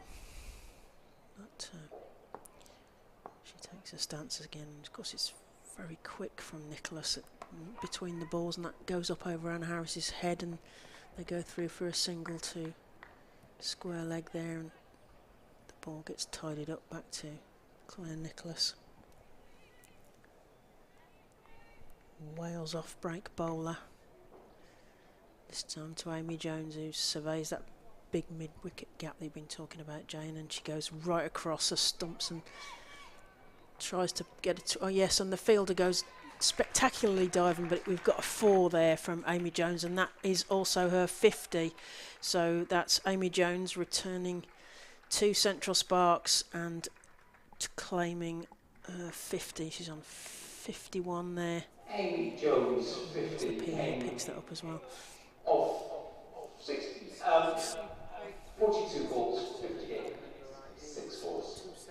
Oh, well, there we are then. Yes, and I saw one of them again, actually against Western Storm at Edgbaston. So Claire Nicholas in again, and Amy Jones sort of takes her hand disconsolately off the bat and sort of slightly embarrassedly gets through for a single there, and that's the end of the over. So that's 15 overs gone, 104 for 2. And Jones on 52 and Freeborn on 34. They haven't really cashed in, have they? We've got some boundaries, even though Jones has got a 50. And 7 and over, there's 5 overs left, so minimum is going to be 35 more. yeah. I think that they're going to get 10 and over at least off the next 5. Yeah. So they're probably looking at. Yeah. They're probably wanting 150, 160. Yeah, which was my double and plus 20 target, wasn't it, at the 10 over mark? So probably. Got Georgia Hennessy, the far end, Jane. Georgie Hennessy is coming on from Another Wales bowler. right arm over the wicket. Comes in to Jones. Who hits it straight To the fielder. Ugh. And a good innings comes to an end. Yeah. But, you know, when you think that partnership was 91, you've got to be happy with that as a side. And Storm will be very pleased that they've taken a wicket at this stage, because these two look set and they look like, particularly Jones, who was manoeuvring herself around the crease, stepping outside off to hit it to leg. She had all the credentials necessary to take that game on and take it on for Amy Jones was caught. Yeah, it was an easy catch in the end. It was straight to the fielder, wasn't it? And Lauren Filer won't drop those. no. She's not going to spill something that comes straight to her like that. So a really good knock from Amy Jones, and she's replaced back. As we. Amy Campbell. Played for Northern Counties. She did. And possibly a smart addition for Central Sparks, because she's been doing well. She's also playing for Worcestershire now, so she hit an 80 for Worcestershire against Staffs off 47 balls. She also hit a 70 not out against Shropshire off 47 balls.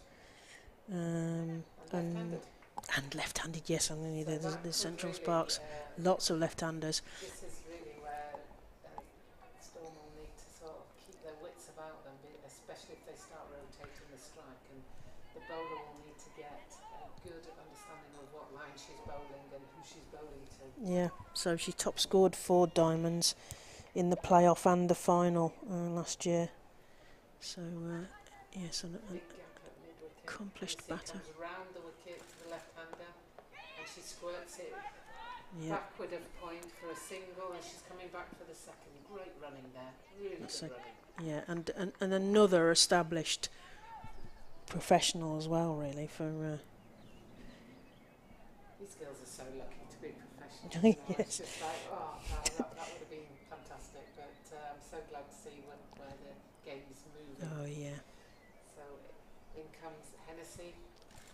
Oh, And she's she's warning. trying to keep Freeborn back in her Yeah, crease. just Don't keep do her that honest again. at the backing up batter's end. Don't do that to me.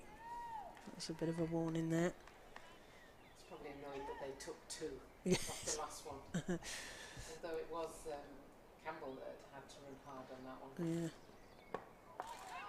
Good ball from Hennessy. Yeah, good was reply. dug out by Campbell. No run.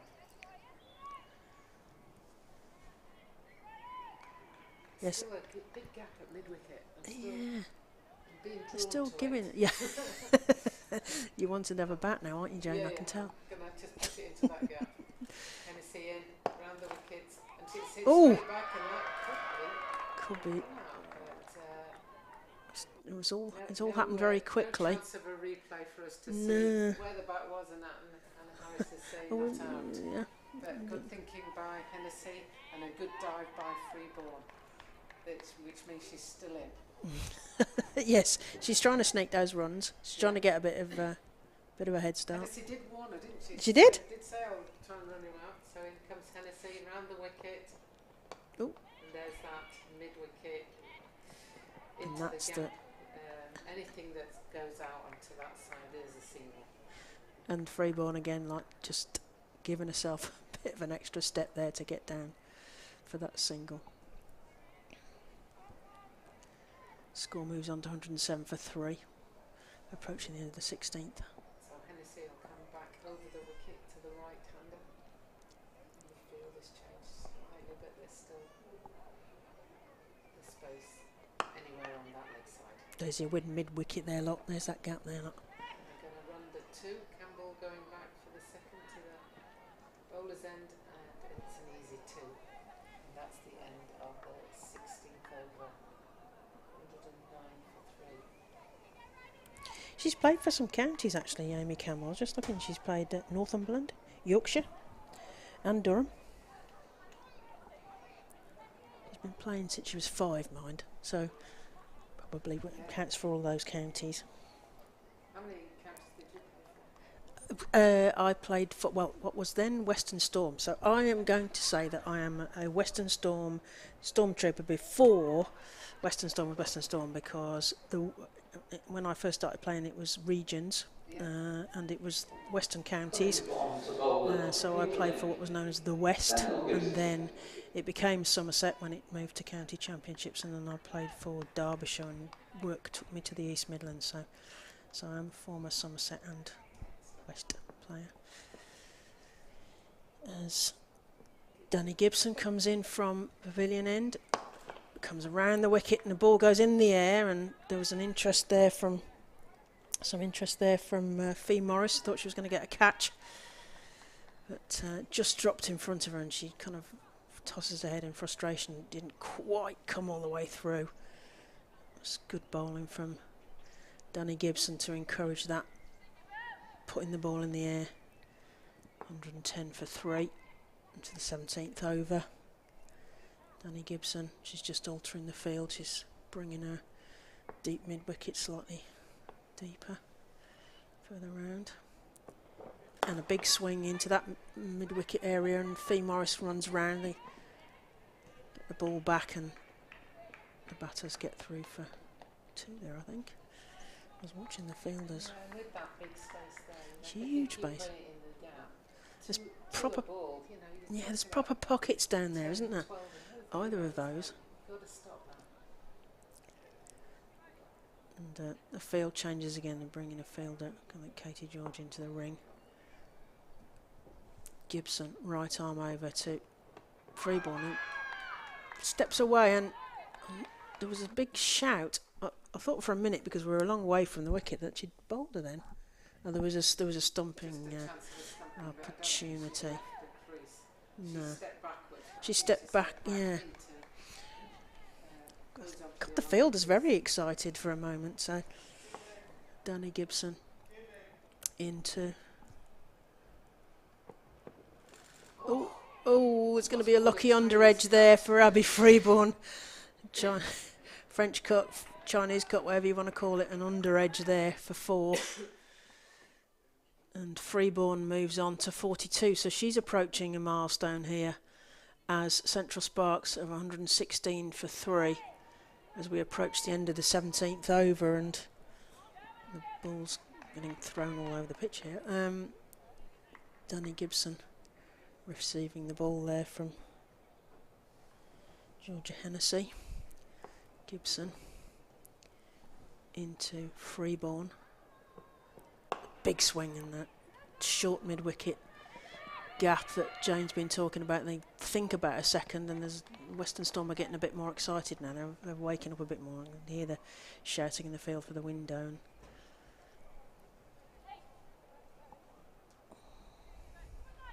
the field has to keep changing. yeah, the left and the right, and now we've got Danny Gibson going round the wicket to the left-handed Amy Campbell. Amy Campbell's like a big swing, and it goes in the air, but it's over the fielder, and there's somebody out at the deep point region who fields that ball, and they get back for the 2 runs, and the score moves on to 119 for 3 off 17 overs. I think that was a big over for Sparks there. I think they scored over.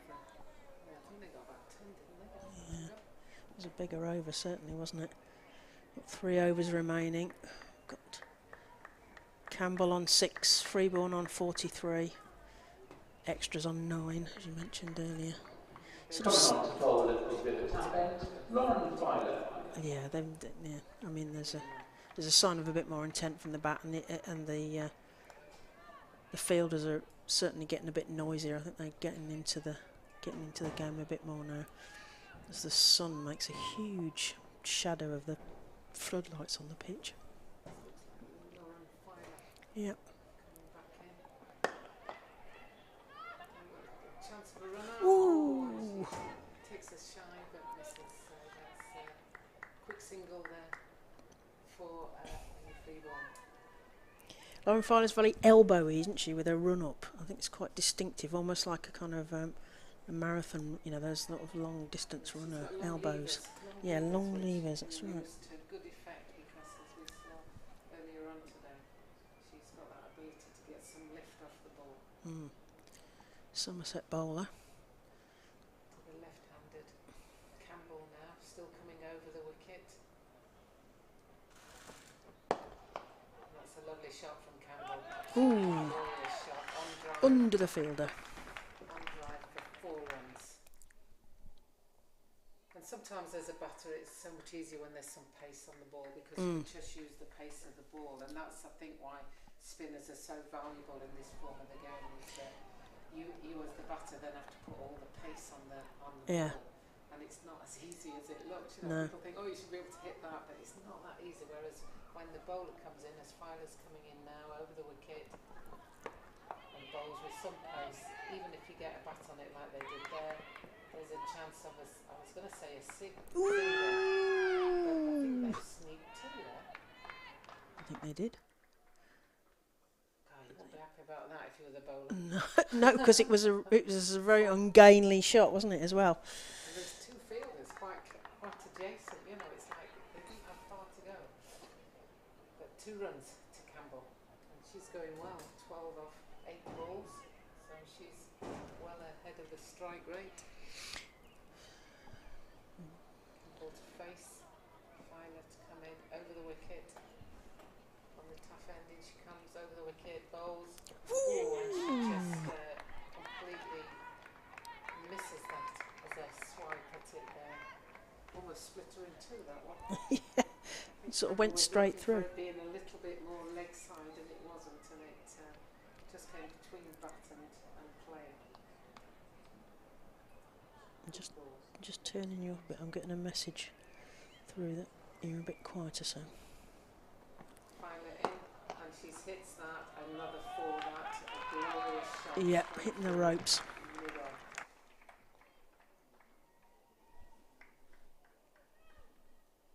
So Campbell is absolutely racing.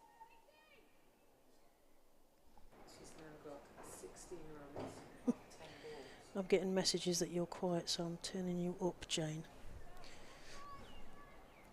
It's usually me that they got messages about quiet, because Filer comes in from the top end. ooh, She's hit that straight to the fielder, or is it? ooh, out of the sun, I think, just lost in the sun there. I think that's 4 runs. I think it dropped just before the boundary, and Morris just couldn't see that. Oh, we're getting into the last bit now. 2 overs left.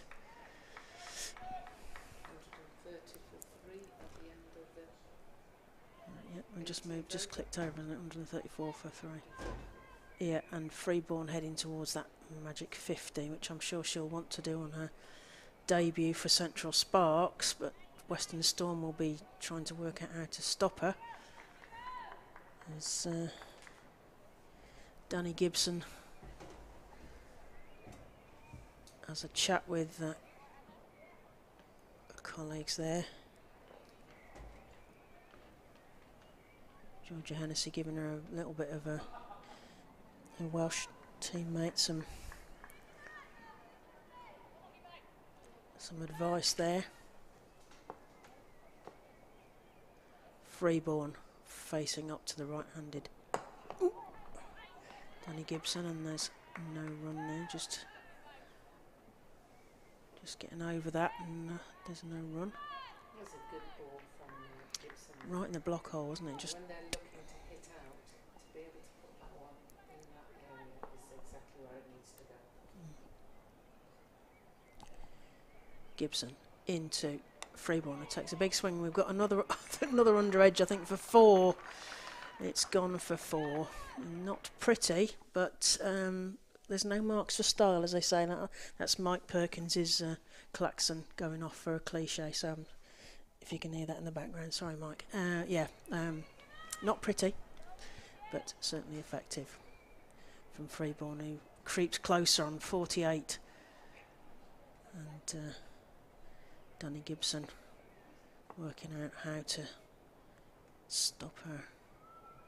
She comes in and Freeborn takes a big swing and it goes behind square, and there's a fielder chasing it. I think it'll get cut off as a dive. Yes, there's a cut off there, and they're trying to. Amy Campbell's trying to get through for the second, and there's run outs at all ends, and there's everyone's. I thought it was going to be everyone on the floor. They got 3 there, sneaky 3, but Freeborn finds herself having to readjust her pads, etc., and that's the 50 up. So well batted Abby Freeborn on her Central Sparks debut gets through. But they had to make a dive to make a ground there for her 51. And Danny Gibson just surveying the field and coming in right arm round to the left-handed Amy Campbell, who takes a big swing. It was going very wide of the crease, and they sneak through for the single, and it's not pretty again, but another single. 142 for 3 as we head into towards the end of the 19th over. So not many balls left now for Western Storm to try and stop this attack from Central Sparks, to the left and the right hander, and we've got Abby Freeborn now on 51 not out, and Danny Gibson coming in right arm over, right-handed Freeborn, who puts that to long on, and it's fielded easily by Fran Wilson, or Fee Morris, sorry, down here, and they get through for the single, and rotating the strike again. Looking to get well over 150 here, and it'll be a slight victory for Storm if they can keep them down to 150. So there's still a lot to play for, even at this late stage of the first innings. Danny Gibson, right arm round to the left-handed Amy Campbell. The field on the offside come in. The ball's well wide there, unfortunately, and umpire signals are wide, and they also scamper through. So we've 2 runs off that one. Bit of a loose delivery there from Danny Gibson, who's described by her captain as energetic and loud. Lots of the players she described as energetic and loud. So Danny Gibson, right arm over to the right-handed Abby Freeborn, who clacks that right up in the air. There's a fielder underneath it, and it's taken. So that's the end finally of Abby Freeborn's innings, and she's out for 52. Good catch there, because that ball was really skied up, and so Danny Gibson gets the reward for her bowling, and the Western Storm players do say congratulate Abby Freeborn as she marches off now, and the score moves on to 145 for 4, and that's the end of the 19th over. So this looks like Gwen Davis coming out, characteristic flick of her wrists as she comes out with a bat and congratulates Abby Freeborn on her 50 for Central Sparks in her debut. And Gwyneth Davies, another left-handed bat, so we've got two left-handed bats at the crease for the final over for Central Sparks, as Gwen Davis joins Amy Campbell, the other debutante for Central Sparks, and no doubt Amy Campbell will have some words of advice about the deck or the bowling. They bump gloves. And with a catch, of course, the regulations are that the new batter comes in, but of course it was the end of the over, so Gwen Davis won't face that first ball of the final over. It'll be Amy Campbell. Jane.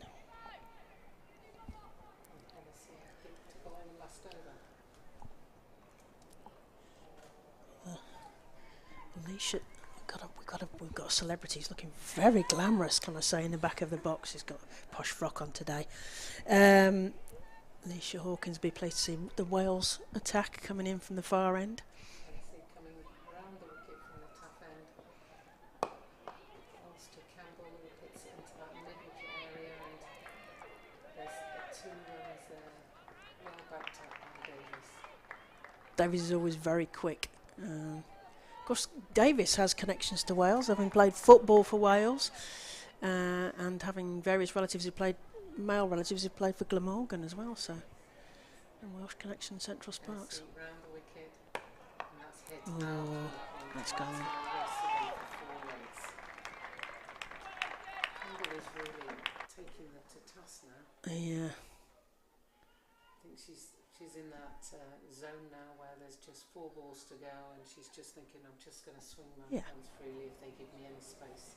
Plenty of batters left, isn't there? That's the thing. Only 4 wickets down, 151 for 4 in the final over.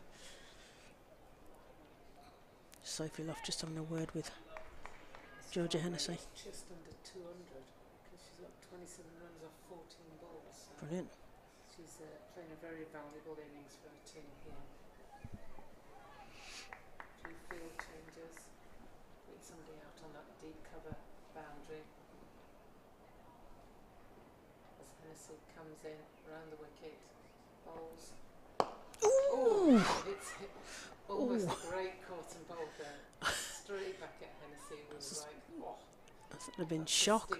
Just felt the breeze as it went past.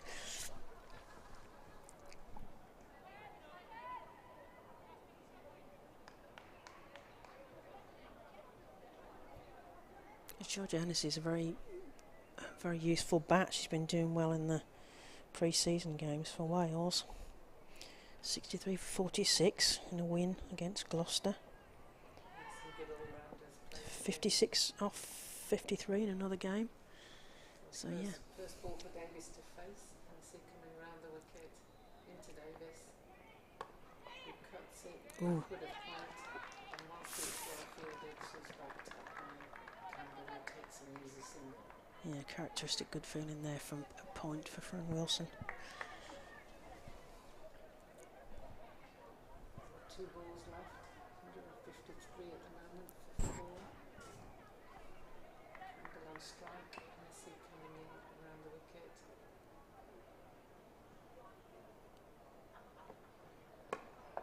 It's driven out to that deep cover boundary, and they're pushing chasing.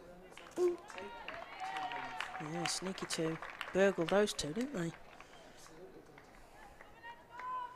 So the last ball of this innings, Campbell's a bit between her teeth.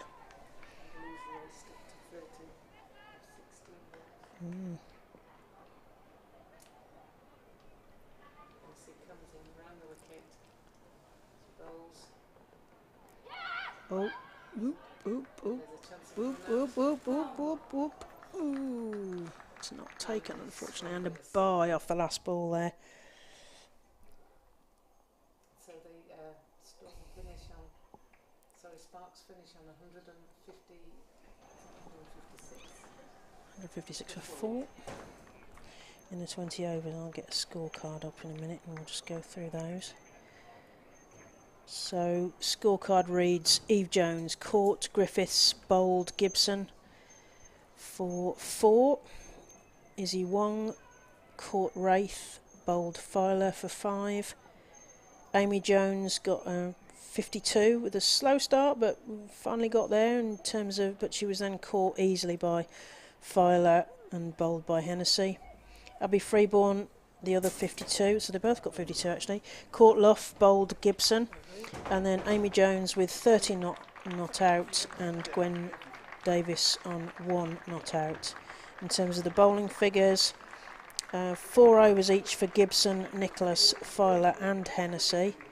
Gibson went for 37 runs and 2 wickets. Claire Nicholas went for 25 runs and no wickets. Lauren Filer got 30 runs for her wicket.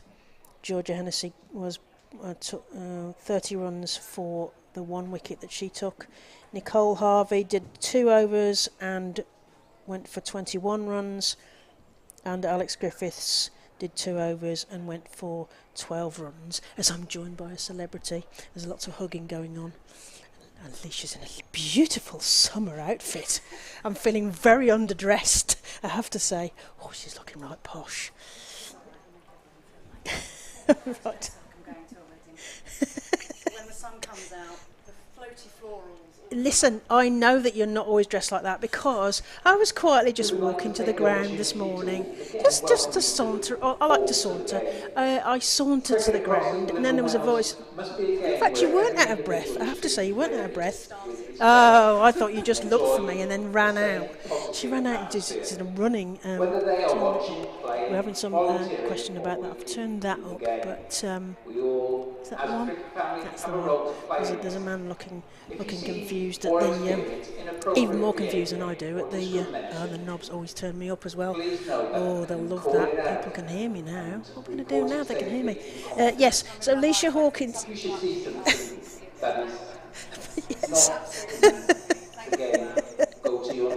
You're going to dine out on that now, aren't you? Being told to be louder. Yes. So I was just explaining that I was sauntering to the ground this morning, and this jogger went past me. Runner, elite runner came past me, and very athletically, and then said, "Oh, it's Claire." Now we have been at things, but I don't remember we've had a conversation. We must have been at lots of things, lots and lots of things, but we've never actually spoken. So this is lovely. So we did speak briefly on the way here when you were dressed as a runner, which you quite rightly said you are, and now you're dressed in your posh now. So you're in charge of all the cricket in Wales. That's what I heard. Is that right? I think Hugh Morris might have a bit of a word about whether I'm in charge of all of cricket in Wales, but no, yes, CEO of Cricket Wales. So yeah, we're the recognised national governing body for recreational cricket in Wales, obviously devolved nation, so we don't receive any Sport England money, we're Sport Wales. And obviously we're supported fabulously by the England and Wales Cricket Board as well, but yeah, my role is basically being responsible for putting as many bats and balls in as many people's hands as possible, whether you're 5, 55, male, female, able-bodied, disabled, just trying to grow the game, grow reach and relevance of cricket in our beautiful country. So the recreational side. Exactly. So we should explain to the listeners that that's the bit that's not counties and regions and all the bits above that. Exactly. Right? So Glamorgan Cricket, obviously we work so closely with Glamorgan. We're tenants here at Sophia Gardens. I sit on the Glamorgan board as a director, as Cricket Wales' representative, and Glamorgan obviously have a reciprocal seat as well on the Cricket Wales board. So look, we work hand in glove. I'd like to think, and of course I'd say this, but I'd like to think it's one of the best relationships in cricket between a first-class county and a county board. We're obviously unique in that we're the whole of Wales, and Glamorgan is technically just Glamorgan, which is a sizable part of Wales, particularly from a cricketing perspective. But yeah, look, we work really closely with them. They obviously handle men's professional Glamorgan cricket, the academy. They also now have responsibility for the pathway, both male and female, so county age group in other counties' parlance. And we run what is regional cricket in Wales, which probably might be called district cricket in other counties, both again boys and girls, and we sort of meet in the middle, and then at either end, so we're responsible for them just growing the game and just giving as many opportunities as possible to people to play cricket. And you mentioned Hugh Morris there, and I'm sure that he seizes his cricketing high point when he and I opened the Ebervale Indoor Cricket School, but that was back in the mists of time, and he'd probably forgotten that already. Fabulous facility. It was that's how old I am that I helped open that. So what's happening in? So you must be really excited about the first game of the season for the regionals being at Wales. Always great to have women's cricket happening here. We obviously had the game last year, and of course, Wales and Glamorgan wasn't involved in sort of KSL Western Storm. Oh yeah, so yeah, we were yeah. sort of a little bit late to this party. So yeah, always great, as I say, to have women's domestic cricket at big grounds, particularly in Wales, particularly with so many Welsh representatives in the Western Storm team. Frantically waving my metaphorical Welsh flag over there today. So yeah, no, really excited. A few too many runs, not going to lie to you. I started very well. Two quick wickets. You got Wongi, Isabel Wong, known as Wongi, Isabel Wong and Eve Jones, and then Amy Jones and Abby Freeborn did their kind of professional thing and came in and hit some runs. But you mentioned about the Welsh players. We should go through. So we've got Danny Gibson, who just bowled, Claire Nicholas, Alex Griffiths, Georgia Hennessy, and Lauren Parfitt. And we've also got Sophia Smale and Bethan Gammon as well. So you've got. Yeah. So, yes, because she's new to the team, isn't she? So, from the academy. So we want that. We want homegrown, don't we? But yeah, lots of... So, and you... Is that right, that the weather... Because it's been a while since I lived in Cardiff, and so is it always blue skies here? Because it was yesterday and today. Is that right? Yeah. In the days when I worked down here, I worked in tourism, and being on stands, they would say, "Ooh, you're going to guarantee the weather," and I said, "Yes." We're going to guarantee the weather. It's going to be changeable, but it's obviously now just blue skies now since I left. So I don't think there's a connection between me leaving it blue skies. But well, since I've been here, it's pretty much been tropical. Obviously, a lot of that was when we were locked in our houses, which was a bit of a challenge. But no, started so far so good in Wales this summer. Yeah, hoping for nice bright sunshine and opportunities to be outside and, as I say, sharing our gorgeous game in our gorgeous country. So what's new in Wales this season that people should look out for then? Well, from a women's cricket perspective, look, the women's and girls' game in particular has just exploded. And look, I'm not claiming credit for this. This was happening way before I arrived in 2020. But even during COVID times, we've been growing teams, sections, both male and female, actually. Real kind of renaissance of Sunday friendly cricket. Women now graduating into what is ostensibly men's. Saturday open age hardball cricket. But we have, for the first time, the Women's Welsh Cup, so we've had a long-standing men's All Wales knockout, and we have actually had record entries for the men's competition again this year, but we've introduced a Women's Welsh Cup, both a cup and a plate. So cup is kind of standard rules, you're out, and then the plate will be sort of pairs cricket, so there's kind of an opportunity for everyone. And we've got 189 affiliated clubs in Wales. We've had, I think, 89 clubs enter the men's competition and 47 enter the women's competition. Specific number. So pretty decent ratios there. We've got nearly 1 in 3 clubs in Wales now offer something for women and or girls. And the trick, of course, is going to be having multiple age groups and then both women's and girls, and being able to play softball, hardball, and the whole offers. Now, obviously, that's going to give us some headaches with some facility challenges and so forth, but even to just have that foundation, I don't think there's a county in England that can touch us for that. And as I say, still growing. So lots going on. Well, you say you're not taking credit for that, but it's during your reign, so I'll take some. There must be some credit to you in there as well. But and I'm sure your drive and energy is pushing that forward, which is brilliant, because I'm not going to say how long it has been since I lived in Cardiff and played for Cardiff. It was the only affiliated club in those days. There was St Fagans briefly, but then they folded and it was just Cardiff, and that was the only affiliated club to the old Women's Cricket Association in that day. And I was trying to explain that in those days it was a regional setup, so the Western Counties was the whole of Wales. It's the same as the Western Storm. So I'm claiming to be a Western Stormer before it was Western Storm. About Trailblazer, it didn't see me play, Leisha. However, I was a half decent fielder, so I'll take that one. But yeah, so it's almost come full circle. Well, it has come full circle. It's the same patch as the old Western Counties. So. Yes, but how brilliant is that? All of those clubs and all the offers, because you've got your All Stars, you've got your dynamos, you've got your softball presumably for the women to be involved in. And how brilliant is softball? I have to say I'm a convert to it. When I first heard about the concept, because it was sort of out of the legacy of trying to make something with 2017 World Cup host, wasn't it? And let's have the softball competitions, and you think, how's that going to work? But when you go along, and I helped out a couple with Sarah Ginn in the West Midlands, and you know, you've got mums, you've got grannies, you've got daughters, you've got all the kids watching, the parents, you know, the various relatives and things coming in and ending up scoring or umpiring. There's sort of chaos, but it's just brilliant. And the energy at those softball festivals is great. You want to get involved.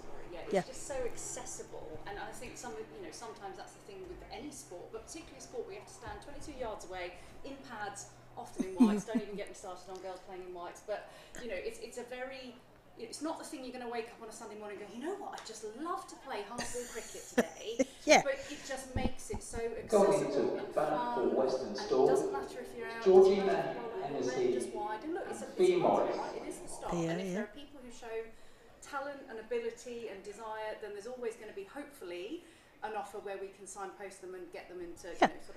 Because not everyone wants to play that softball. As you say, it's a great way to get into it. Yeah. If you're not sure, go and have a go. I mean, it's a great fun thing to do.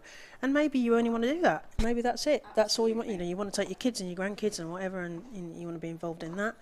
But who knows? We might see the next bright star from those sort of things. It might come through as well. We have to just grow cricket's reach and relevance and the opportunities to play and the opportunity to be made to feel welcome. And actually, just on the side point on softball, I actually do think that there's going to be a market for kind of mixed softball before too long. Because I think there's also a bunch of men who probably don't want to play hardball anymore, but would quite happily go along with, wives, girlfriends, etc., and just have a kind of social game of cricket. So I think that might be the next kind of evolution, that it won't be just a women's game, but yeah, it's absolutely been a game changer for us in Wales, and we've embraced it, and the clubs have.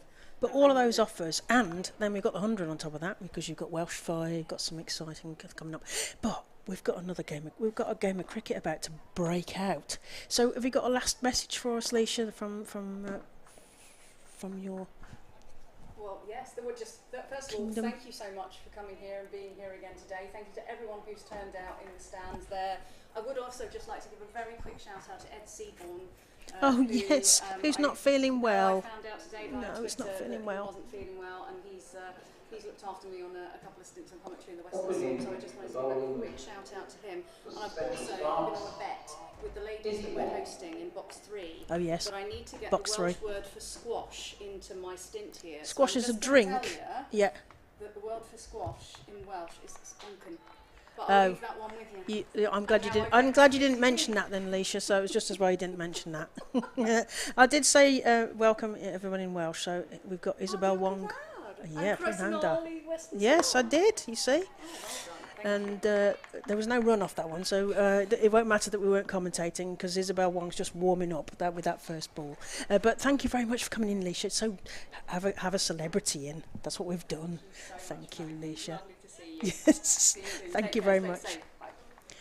Yes, and I want Ed Seaborn to look after me, because he's going to be looking after me at Cheltenham, I think, and I think Taunton later in the season. So yes, we wish you well, Ed, as Isabel Wong comes in, right arm over and speeding in, and the batter just sends that to the gully fielder, and there is still no run. So we're at 0 for 0 as Jane rejoins us. We got the memo today, what you can't see. So you couldn't see how beautiful the outfit that Leisha was on, and Jane and I have inadvertently both come in lovely pink tops, so we both got the memo there. But yes, I hand you over to Izzy Wong coming in from this end.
Some great things coming out. It's great to hear all the development of cricket in Wales, and I know a friend of mine, Mark Frost, does a lot of work there. Popping in the bowling from the River Tap end, Grace Potts.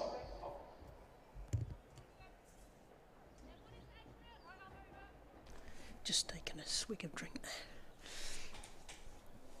So how brilliant was Leisha? She's very animated, isn't she? It's great. She's very good, you know. You want that energy, don't you? know You've that got to, she's you need that really energy. Welsh, one of the Welsh words that always makes me smile is microwave, Yes. which is poppity peas. And I'm like, oh, She's that's oven how with a do you like noise. that? So we've got Potts coming in to Morris, who drives to mid-off Noah. No, they told me when I arrived not to fiddle with the knobs, and then at half time they came in and fiddled with all the knobs. So I'm hoping that you're hearing us now loud and clear. I'm taking photographs of the knobs now that they're twiddling with. Potts coming in over the wicket, bowls to Morris, who just swings across the line a little bit there, but through to that short mid-wicket for Noah. She got hold of it, didn't she? Because there's a lovely sound of bat on ball. Yes, she did. Unfortunately, went straight to the fielder. You know, that's that area that I was talking about in the first innings, where there just wasn't anybody stopping that shot through to mid-wicket.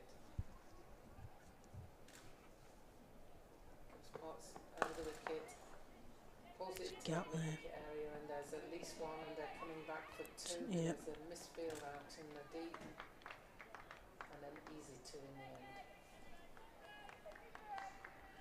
Yes, now Western Storm look like they've started with a bit of intent here. I mean, I didn't nip out just to get a drink for a moment. So that looks a lot more energetic than Sparks started in terms of, you know, taking two there and stuff. Yeah, they certainly do look as if they're up for the contest. It's nice to see that Sparks have got a slip in place, so they also are thinking that they might try and take an early wicket. So there's two fielders, one out at third man and one out at square leg. Slip in place, and then the rest of the fielders are on the ring. And just as I say that, they take the slip out. So it comes down to a very short fine leg. So in comes Potts, bowling to Morris, over the wicket and bowls, and she's clubbed to mid-on, but for no run. It doesn't really sound like it's coming off the middle of that. No, that was a bit more. She's contacting quite well, but it's just not coming off the middle of the bat.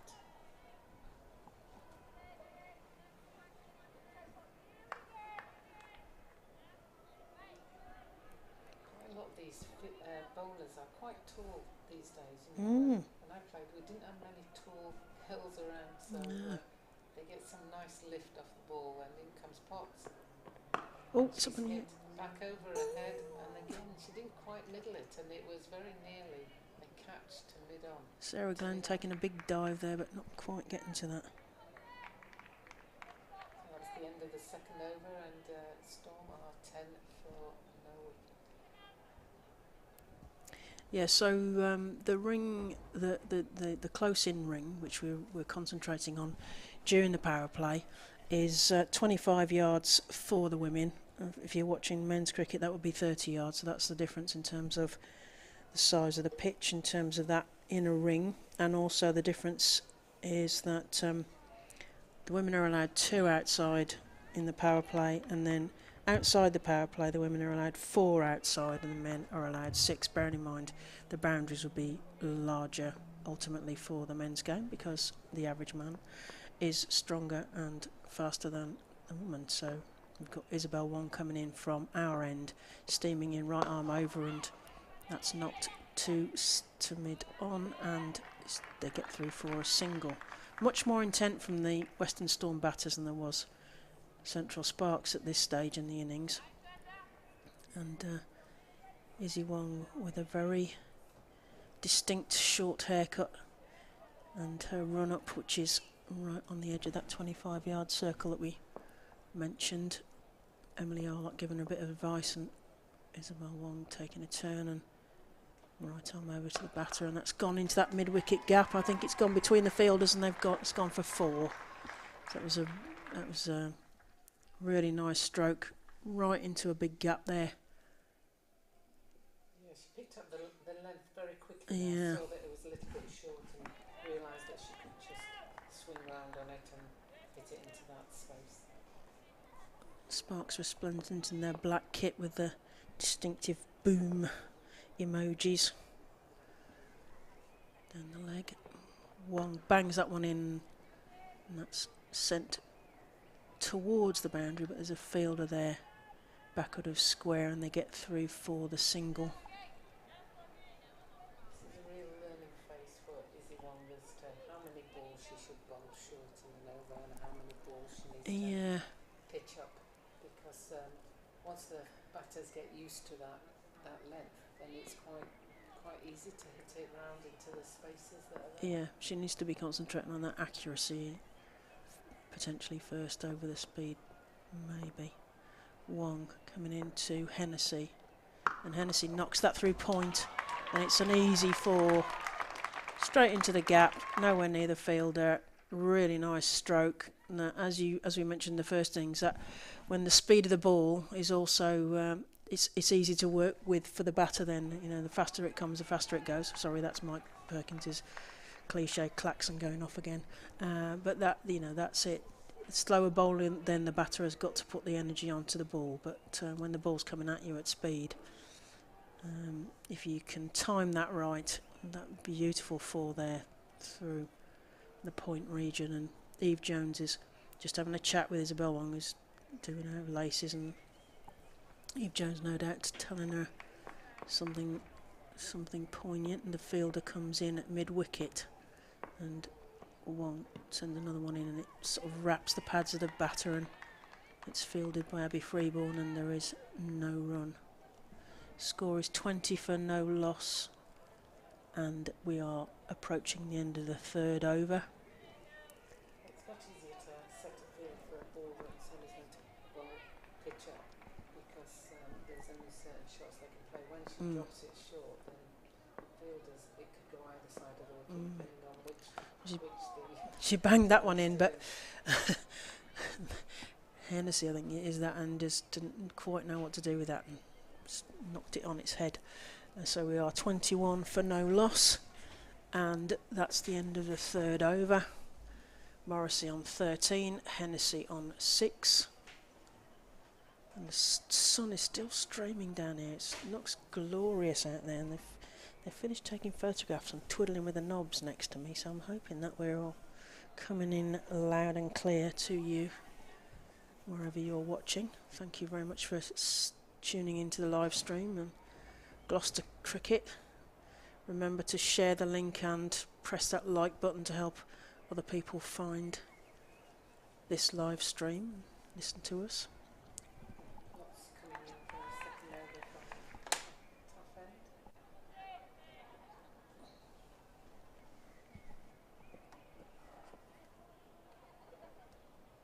Morris is facing. She comes in over the wicket. She bowls and she's hit. It's a good shot. Just in front of square.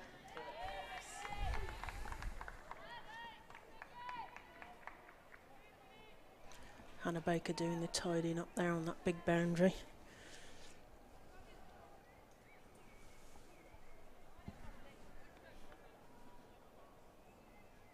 Still got a 3rd man out on the boundary and a square leg on the boundary. The rest are on the circle edge. And that's just that short mid-wicket, and that's 4 runs to Hennessy. Eve Jones was interested in there in that split second. I think she didn't quite realise early enough, did she? No, I think she just whipped it that way. It's quite difficult to pick up off the bat because you're not sure. And it's dropping as well, wasn't it? Distance that it's Yeah. travelling towards you. Of course, Grace Potts is one of the Staffordshire players, and she's been picked up by the Manchester Originals for the 100, so she's obviously caught the eye of Manchester Originals, so it would be interesting to see her joining that Big side. summer this year for women's cricket. Oh with my. The Commonwealth Games as well as the South Africa, and then the Commonwealth Games, and then the 100, and then India. Very busy. as well as the Rachel Hayward. Oh yes, well yes, without. Yeah. I thought that went without saying, but you're quite right. Charlotte Edwards Cup and the Rachel Hayo Flint, which is the 50 over version of this between the 8 regional centres of excellence across England.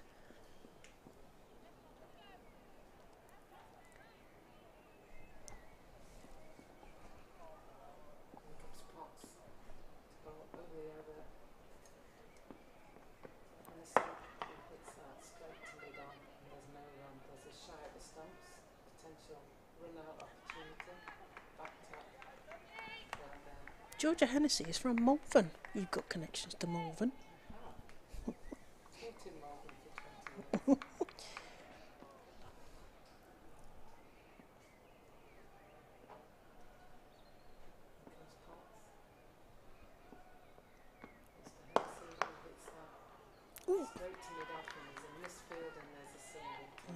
Bruise there, I think.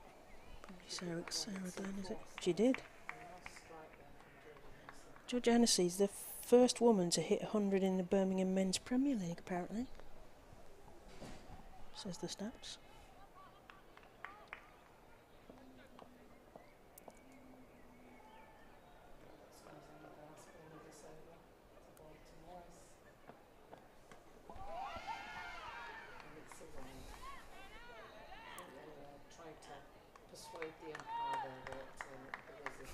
There's a bit of kidology, was there? So I'm told that there's a bonus point for Sparks if Storm are restricted to 124 or less.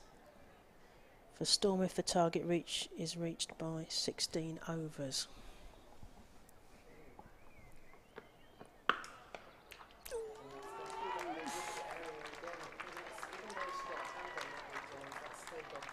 Yes, the fielder may need to bring Eve Jones's finger back with the ball. Yeah. 31 for naught at the end of the 4th over. So at the moment the run rate is 7.8 and the required run rate is 7.9. So Storm will have come out of the blocks firing quite early because you often look to score at a good rate, but you're not too worried if you don't in the first few overs, as long as you don't lose wickets. And of course, Yeah. Sparks lost those wickets, didn't they? And key wickets as well. But you know, yeah. And Duckworth Lewis Stern too early really, but it is a bit of a gauge. DLS showing 30, so we're more or less neck and neck here. And we've got the first sighting of Sarah Glenn warming up her arm here. Going to see some leg breaks. Big swing, and that goes into that mid-wicket gap that Jane's been eyeing all day, and they get through for an easy single there. Off Sarah Glenn's first ball. Yep, England.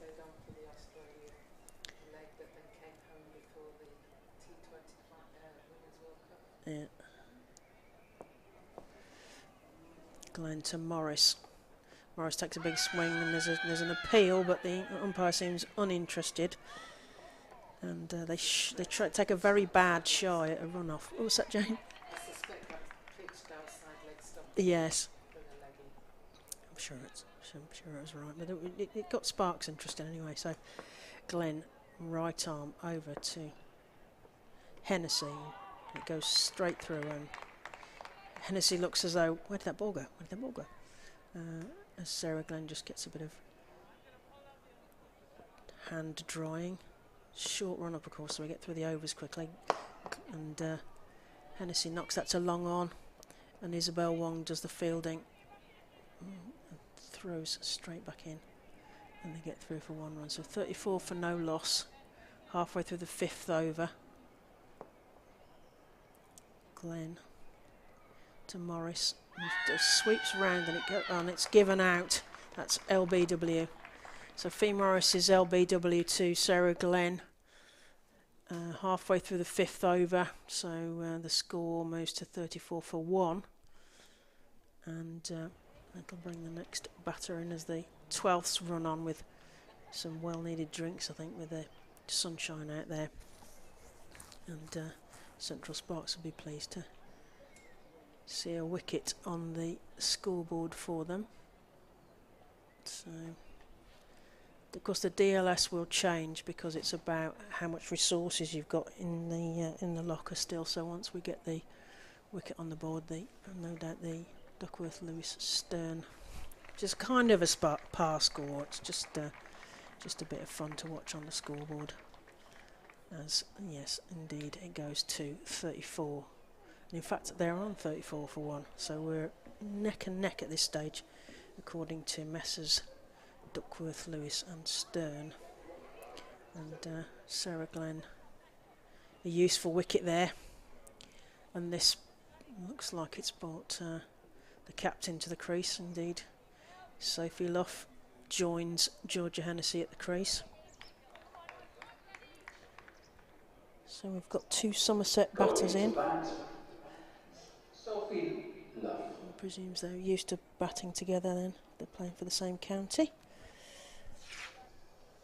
And Sarah Glenn just tossing the ball up, and Sophie Luff having a look at the field and patting down a lump on the strip. Glenn in, and Sophie Luff straight off the mark. She got a quick single into mid-wicket and wasn't messing about there, and followed it straight away and got through for that quick single. There's clearly a hurry up from the captain there. Good sign of intent as we move on to 35 for 1 off 5 overs. So 1 over left in the power play. Will Western Storm make the most of that fielding restriction? Only 2 outside the fielding ring, of course, for the women's power play, outside that 25-yard circle.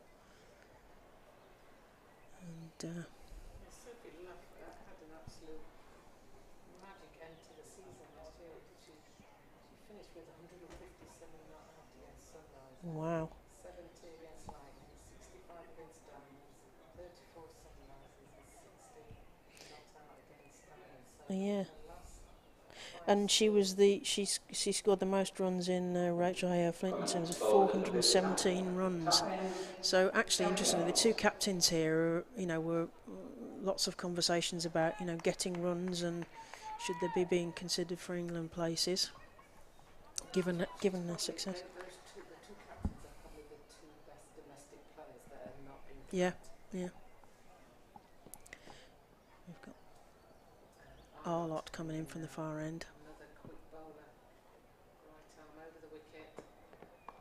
Ooh, I thought that was going to the fielder then. Oop. Again, just helped it round the corner and is scampering back for a quick 2. Very well run 2. That was good. You'd almost have thought, oh, that's a bit risky, but she was so quick to turn and she recognised there was a misfield, so just got back quite easily in the end for 2 runs. Yeah, we're talking about Sophie Luff. Apparently, she got 5 50s, and I think they're across all the competitions last summer. So yes, you say in form with a bat. Oh, that's in again. And she's driven to mid-off for no run. She hit 56 against Gloucester in a recent county T20 game. So yes, as you say, in form with the bat at the moment, Sophie Luff. That was a much better ball lengthwise from Emily Arlott. Fast bowlers like to dig it in a little bit short every so often, but unless it's placed well, then it becomes an easier score shot for the batters, and that's a good quick. Yeah, I'm enjoying that. Yeah, Sophie Luff's really like hitting it and run, hit and run, hit and run. Yeah, and let's not mess about here. Proper intent there. Because she's moving from Welsh Fire to London Spirit for this year's 100 as well, so that will be interesting. Yeah. Alex Hartley moving. Yes. Yeah, that'll be interesting. Yeah, she's coming here. She's coming here, yeah. She's coming to Welsh Fire. She'll be a character. The ever entertaining I like to put in front of Alex Hartley whenever I mention a name. She is entertaining, but she's also a decent cricketer. Yeah. And I think Yes. sometimes you get Yeah. sucked into It's a things. good mix. I mean, she's obviously enjoying commentary as well, so she's great on the commentary. Sometimes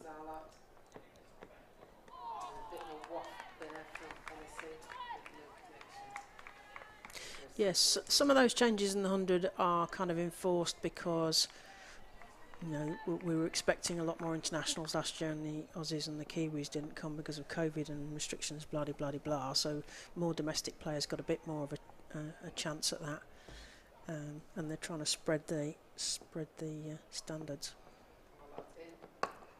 Bang that in.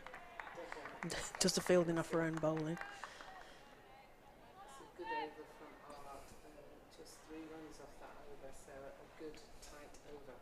Yeah, and that's the end of the power play. So 38 for 1 off that power play, 6 overs for Western Storm. Sophia off on 4, Hennessy on 12, and yeah, slightly behind the DLS now. DLS is showing 47 if Western Storm are keeping up, but still too early really for the DLS to really show us an awful lot. And I think we've got Glenn continuing from this end by the look of it, and Eve Jones having a chat with her. Glenn is sending out Emily Arlott to towards the boundary down below us.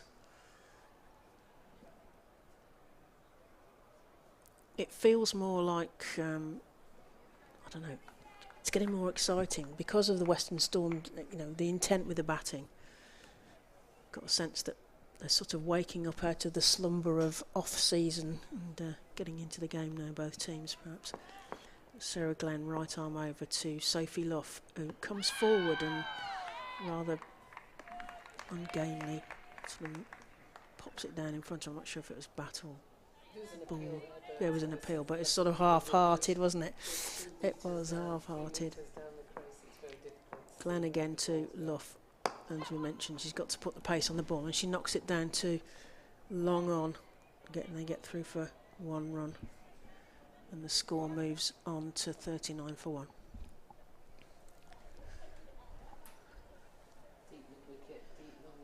Yeah. And deep cover.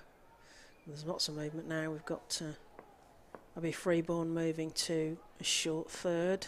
Yes, short third, yes, sort of backward point. We've got a sort of point cordon there. We've got a kind of forward and backward point as Glenn comes in, and Sophie runs through for that single. Backing up nicely to Hennessy. And again they rotate the strike. And then we've got a change of field again. So they've got a very distinctive different field here for these two batters. Glenn to Luff. Luff plays that to point to Gwen Davis, who slings that back to the wicketkeeper. Amy Jones, wicketkeeper to wicketkeeper there. Glenn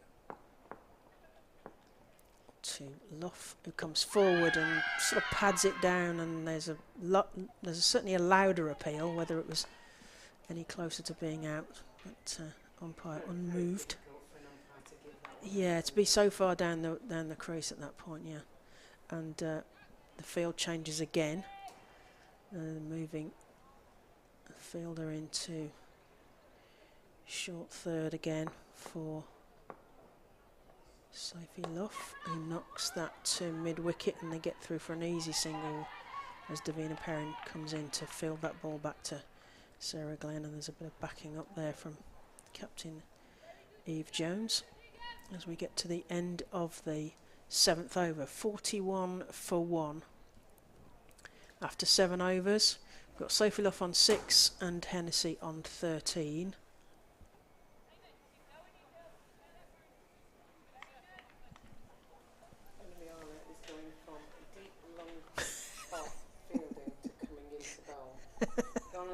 Just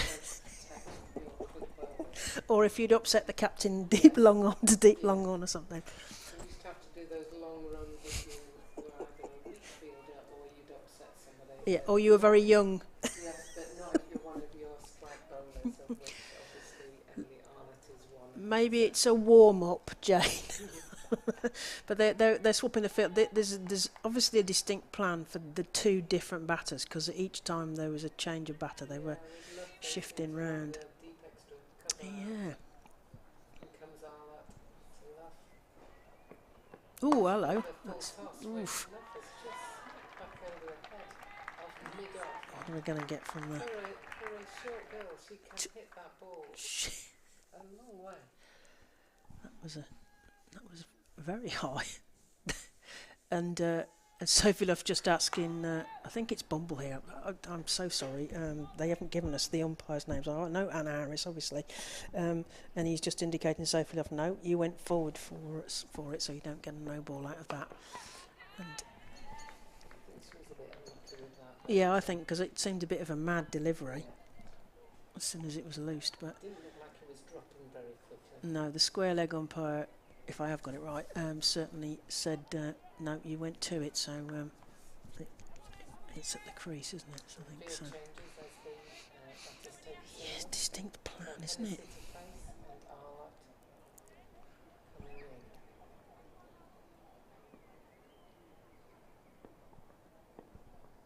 Arlott in over the wicket. Hennessy goes out to meet it and places it over ahead of the Sparks fielder. He turns, chases and throws it back in. Of course, Emily Arlott famously last season, at the beginning of the season, the game against Vipers at Hove took 5 for 29, including a 4-wicket maiden, and basically bowled herself into the test squad. Unfortunately, didn't actually get onto the pitch, so then returned to the region. But And she comes over the wicket. Again, is that play and miss? yes, just proving the worth of the regional setup in terms of if you do perform well, there is that opportunity to put your name in the hat, and in Arlott's case, get herself into the squad.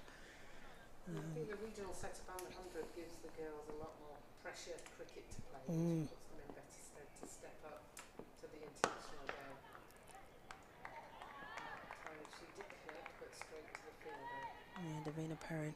So yeah, bowling to her field there, 48 for 1, approaching the end of the 8th.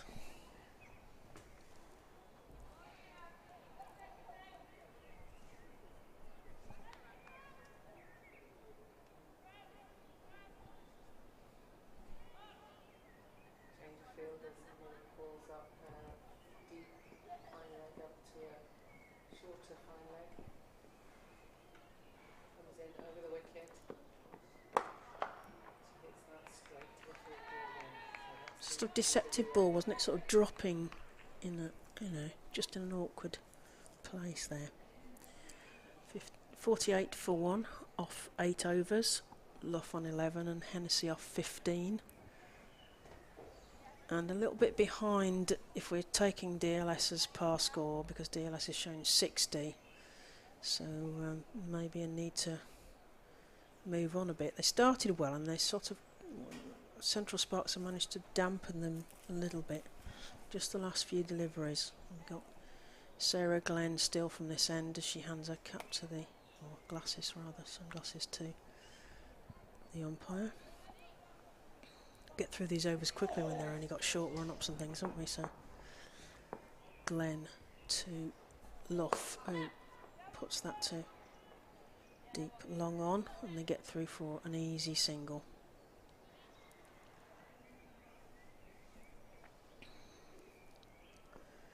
Glenn this time to Hennessy.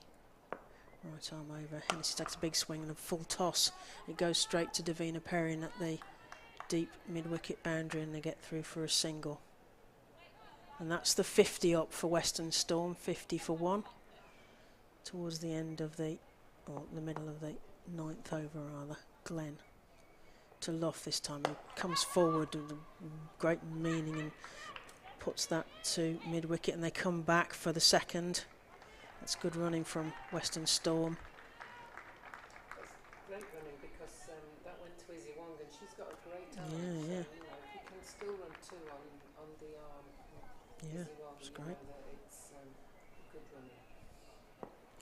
Glenn to Luff, raises a bat and takes a big swing, and it goes through cover, and there's a whole team of them chasing that one, but it went easily then for 4 runs.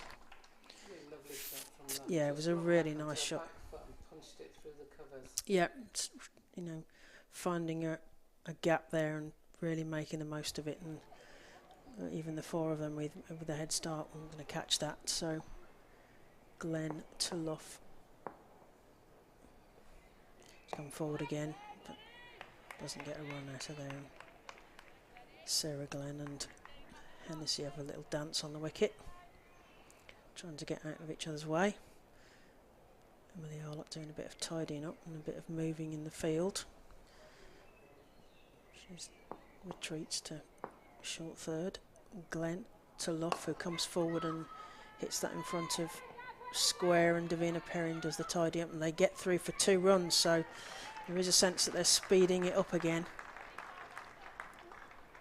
And that was much more speedy between the wickets from the 2 batters there. So score moves on to 58 for 1 off 9 overs. Luff on 20 and Hennessy on 16. So Luff has overtaken Hennessy now. Still behind. When you get to below 100, Yeah. saying to win 99, you know, it's a bit of a psychological little like, right, we need less than 100 now. And Yep. you can push on. Yep. Tick that off. Go on to the next one. They do need to keep their foot on the pedal because they don't want that required run rate to get up above into double figures. Yep. When it starts doing that, then you're under pressure. Yeah. And as you say, ticking off that milestone, getting the pressure back on to the full-time professionals, of course, at the crease. So making the most of Luff and Hennessy and their experience. Arlott, yeah, Arlott.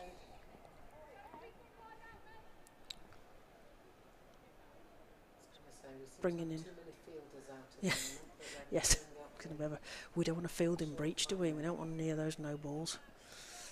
As Abby Freeborn comes in. Ooh. Straight through. Just looks like Hennessy's backing away from that one a little bit rather than just I'll tell you what, if Emily Arlott was bowling at me, I think I might be backing away as well. Speed and height. I guess, you know, she's bowling at that line and length, and there are spaces through the covers, so as she comes in, bowls over the wicket, Hennessy backs away a little bit and pulls it over to deep mid-wicket for 1 run. That's your space there, isn't it? I'm going to call that the Powell, because they keep using that gap. And it was the same the other way around. Western Storm left a big gap at mid wicket as well, didn't they? So Yeah, I guess I was just thinking that, you know, there's a potential, any miscue is going to go straight for an easy catch there, and but instead of that, then we're protecting the boundary. So they're protecting the boundary. So that's down to their game plan. That's nothing. yeah, it's a game plan. They've got Eve Jones in that short mid wicket now, so they must think there's a chance there off Arlott. Ooh, that's going for 4. She does. Wicketkeeper's head for 4 runs. And you know, you've got to be aware that there's probably the best wicketkeeper in the world on this pitch at the moment. You know, Yes. Amy Jones. So that must have gone way over her head. Yeah, it was. Yeah. It was one of those ones where you can't really judge if there's a nick, how high it's going to go over you if you're not careful.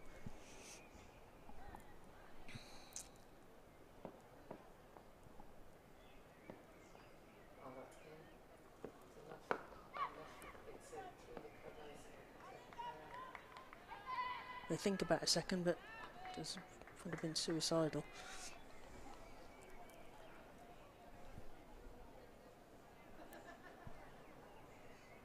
There's a lot more movement in the field with Sparks at the moment. They're Mm. coming in and out and shifting around depending on who's facing. So they've obviously got their matchups.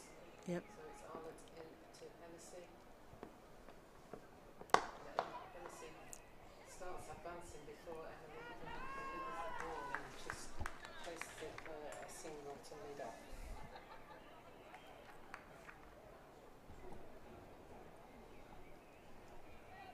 Ball moves again.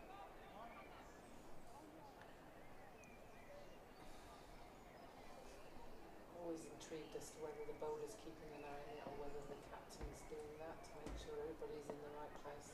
Arlott in to left, who drives to mid-on for single, and Love had to run round Arlott then, and there was a real possibility of a run out, but the fielder missed the stump, so that takes away any doubt or any concern about whether it was going to be a run out or not.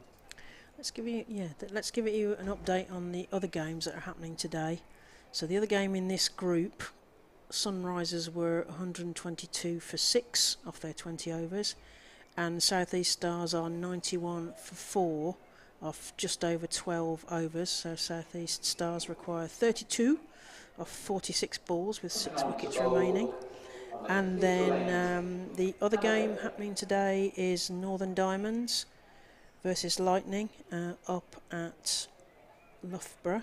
Well, it's Lightning actually versus, I got this the wrong way around. Lightning versus Diamonds, as it were, at Loughborough. And Diamonds were 177 for 5 off their 20 overs, and Lightning are at the moment 90 for 1 off just over 12 overs. Lightning require 90 runs off 46 balls with 9 wickets remaining. So that's where you are with the others, as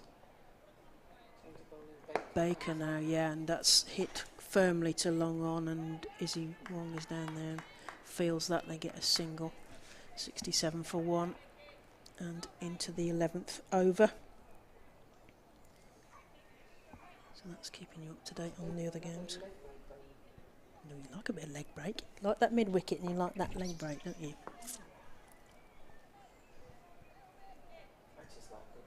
Yeah. Yeah, that's right. Can't quite decide where they want the cover. Go around a little bit. That's driven straight back at the bowler. Yep.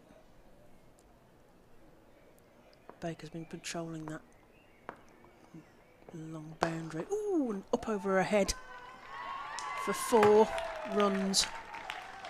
And sort of through the bowler's hands there.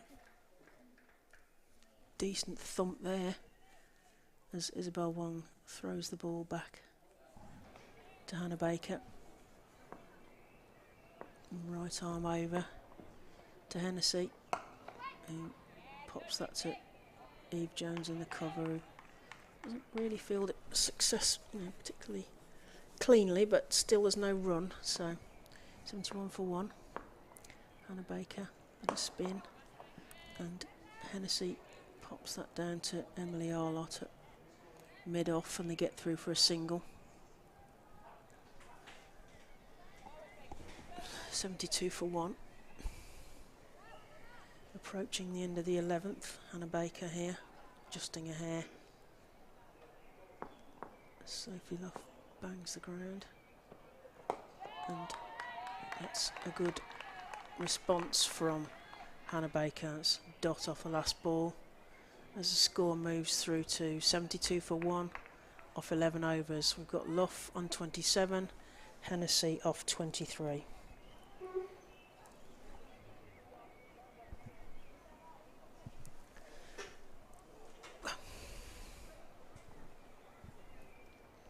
So just a quick update on the other scores. South East Stars are now gone through to 97 for 4 off just over 13 overs, and they need 26 off the 41 balls remaining, 6 wickets in hand. And Lightning have gone on to 93 for 1 off their 13 overs. They need 85 off 42 balls, so they're going to need to motor there at Loughborough this afternoon. We've got Davina Perrin on the far end, I think, Jane. Perrin, new bowler comes in. And it's hit through the gap, and it could be 2 runs here. There's hesitation. Ooh. I think a direct hit might have been a bit close. It was a good throw, but from quite a long way out. Hit that through, and there was a definite hesitation once you reached the bowler's end, but turned round and actually got in with quite a lot of space to spare. So Perrin comes in from off end, right arm over. She's hit through mid on, but diving there. First fielder diving over it, but the second fielder picking it up clean. Really need to keep motoring here if they're going to put the pressure on. So left to face, Erin rolling over the wicket. In the air. Yeah, lovely, lovely shot for 4. Drive for 4. And Luff is racing along. She came out with it, didn't she? She was like, this is how I'm going to start, this is how it's going to be, let's get a move on. 22.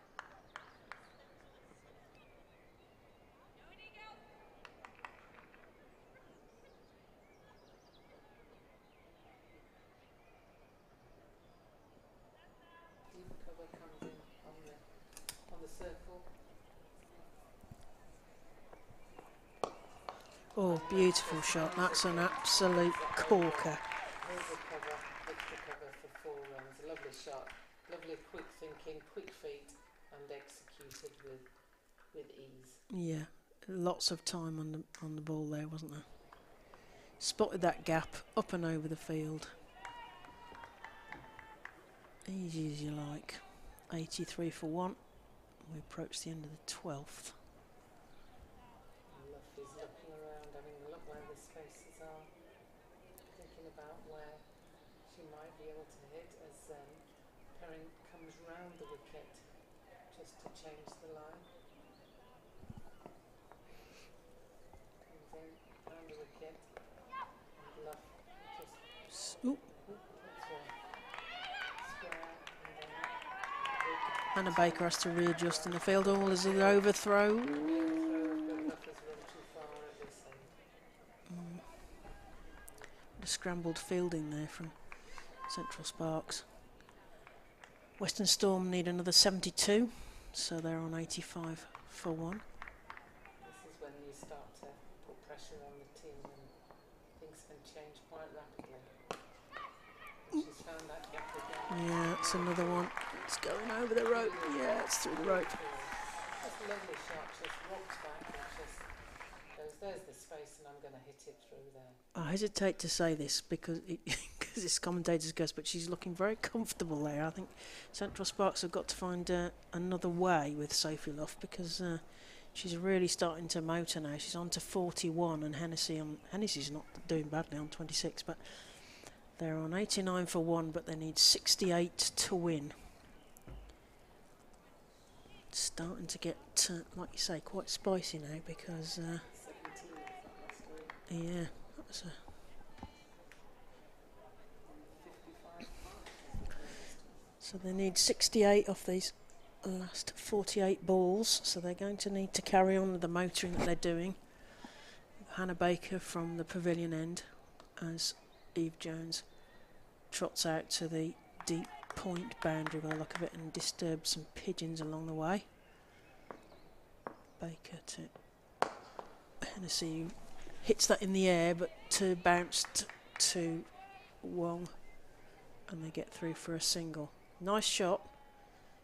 Unfortunately for Hennessy, it was straight on the line that Isabel Wong was stood behind, and the field change again. There's obviously a plan to Sophie Luff as Baker goes to Luff, and it's well fielded at the short cover there by the captain Eve Jones, and they managed to make a dot out of that. Yeah. Was attempting her, so try it, and then she does a reverse and it goes straight to the short third. Abby Freeborn, who runs around and tidies up, and they get a single. Luff moves to 42 and Hennessy on 27, 91 for 1 as they approach that 100 milestone. Baker to Hennessy, puts it in the air and straight to Eve Jones, who takes a nice catch as the ball dips in front of her at cover. And the 12ths run on with the drinks, and that's a key wicket, I think, for Central Sparks, because they really needed to break this partnership. And even though they've got Luff, they've taken Hennessy out of the game now. And looks like Fran Wilson coming on. Georgia Hennessy was actually called by Evelyn Jones. Evelyn Jones. The 27. Yeah, I mean this is going to be fascinating because these two are, I want to say similar players, and that's not the right word. That's really not the right word, but they are quick between the wickets, good professionals in terms of they've got all the skills there, very experienced, and they love to rotate the strike when they're back together. I mean these two that you want them scrambling runs in the middle of a game. So I'm looking forward to seeing these back together. Yeah. Yeah. And that's what I enjoyed about Fran Wilson when she played for England, coming in that middle order and just holding an end, but just keeping things moving, just bringing that energy and rotating the strike, and like you say, just dropping and running or finding a gap, or if there's a loose ball, hit it up and over. And that's where experience of things like 100 and the better regional setup now is giving them that confidence and to trust the pitch, which is what we talked about earlier about decent pitch, knowing where the ball's going to go, etc. So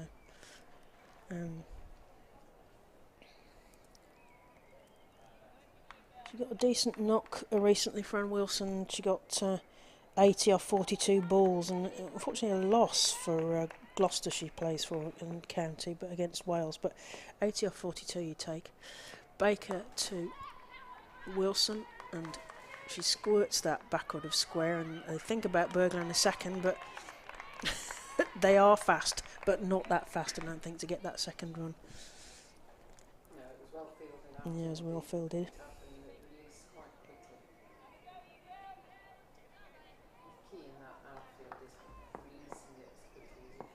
Yeah. And that's Sophie Luff hitting that to mid-wicket.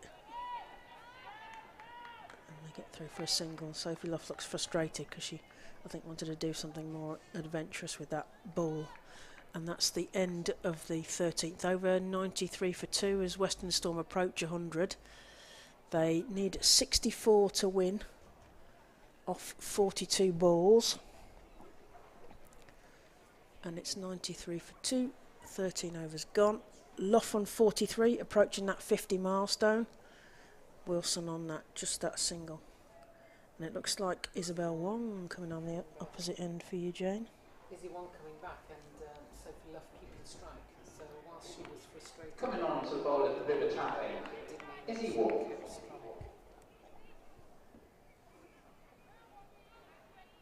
Interested to see what field they set for Izzy Wong, whether she's going to keep it up to go better or whether she's going to dig it in a bit short. Yes, and Luff with her eye in. And will Isabel Wong keep a line and length, or will she try and bowl it fast? Oh, great catch! Oh.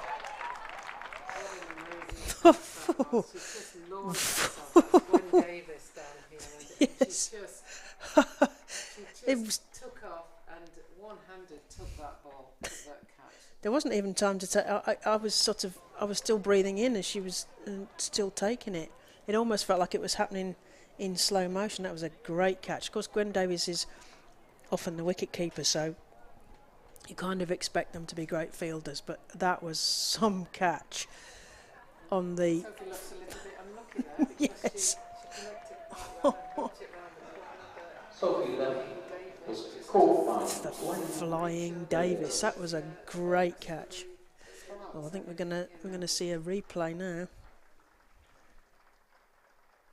Yeah, that was a really lovely shot off the hip there, but Gwen Davis just launched herself. Just timed the jump just right, because she's not the tallest of fielders, but always busy and involved in the game. So, well done. Yeah, so but well batted, Sophie Luff. Just get her figures up.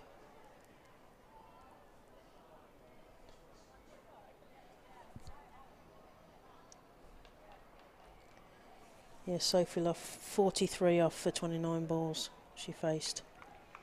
6 fours is always handy. So Isabel Wong has got a wicket and a key wicket for Sparks. Jane. So Wong to bowl at Gibson. And she comes over the wicket. And Gibson decides to just hit it back over her head. Dismissively. Guess that's playing yourself in these days. Yes, there's less opportunity, I suppose, in shorter formats to play yourself in. The incoming batter for Western Storm, Daniel Gibson. So Gibson to face again, because there was 2 runs off that last ball. In comes Izzy Wong. Over the wicket. Bowls. Ooh, yeah. Another catch to Gwen Davis. Yes, this is Gwen Davis again. Following Gwen Davis. Oh dear. That Western. one was a little bit tapered, Gwen Davis. Yeah. No, it wasn't It was. dynamic. It was just like, I'll just wait here. Do you think you should have waited and then made more of a dive out of it? No, straight to Daniel it. Gibson was caught by Gwen Davis for 2. Taking an absolute storm. Of course, Central Sparks will hope that this was the plan, to get those 2 quick wickets. And yeah. So 95 for 4. Western Storm needs 62 of the 39 balls remaining, and we've got Nat Wraith, the wicketkeeper, Coming next in coming bat. out to bat. It's Nat Wraith. Somerset player. Some description to get close Yeah. to this now. Nat Wraith, Somerset player. She's England Academy, so she's obviously up and coming.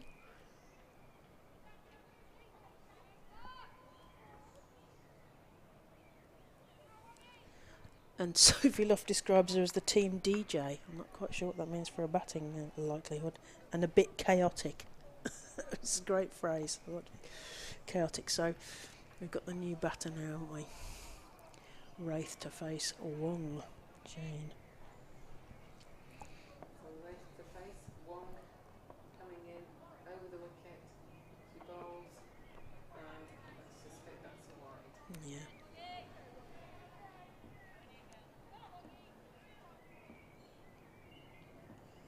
That just relieves the pressure a little bit. Still a bit behind, aren't they? One off. Yeah, still a bit behind. And now they've got to build again with 2 new batters at the crease.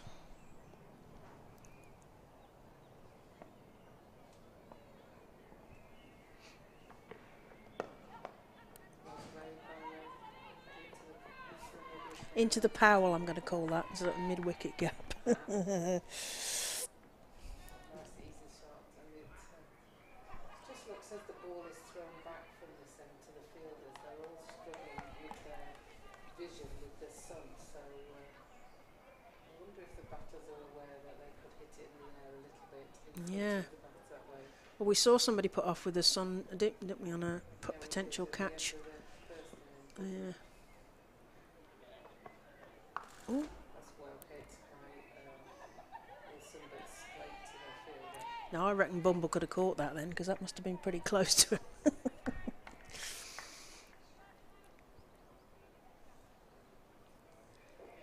That's the yeah. In comes Davina Perrin. That last ball whizzing past the square leg umpire as it came off the bat.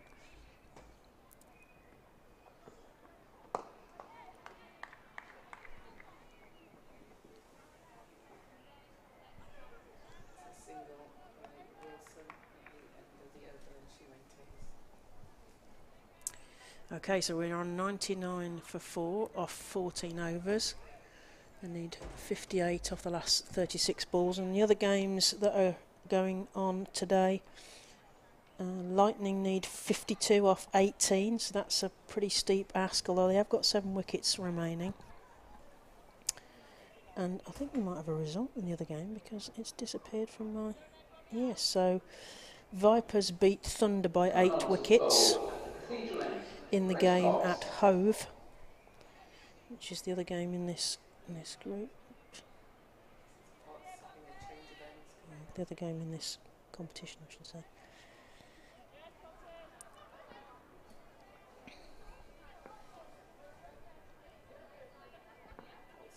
Over the wicket.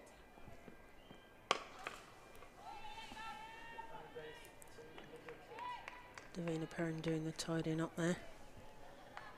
So yes, Potts having a go at this end this time. She bowled, didn't she? You had her at the other end, didn't you? It's really Potts. interesting that, you know, at the same stage, it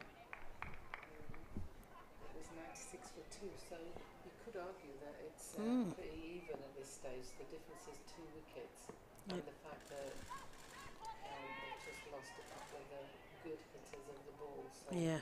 They were looking quite comfortable there, weren't they? And then suddenly, that just those 2 wickets has changed the whole context of the game, really. And Potts, it's quite rangy coming in from the pavilion end to the right-handed Wraith. So Potts' right arm over to the right-handed Wraith, who sort of pads and bats it to short square, and Abby Freebond does the tidying up. They get through for 1, and the umpire signals a leg by.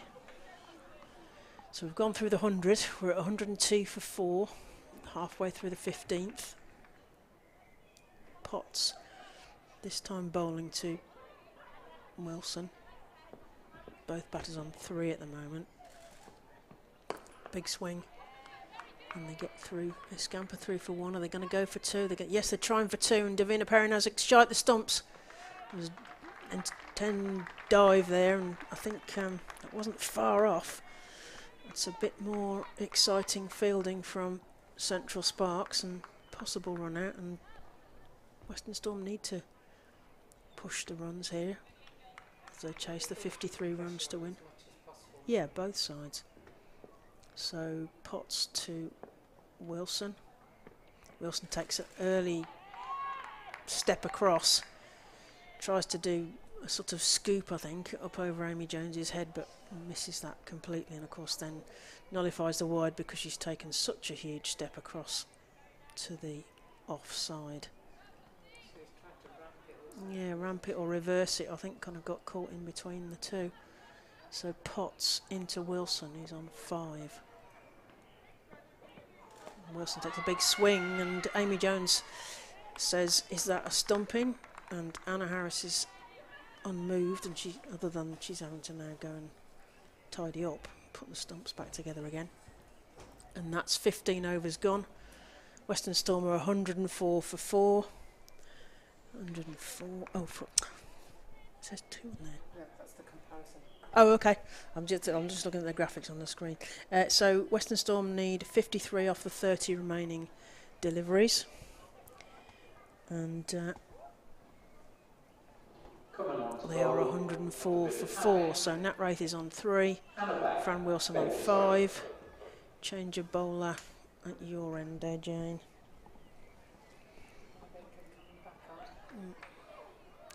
Rearranging the field.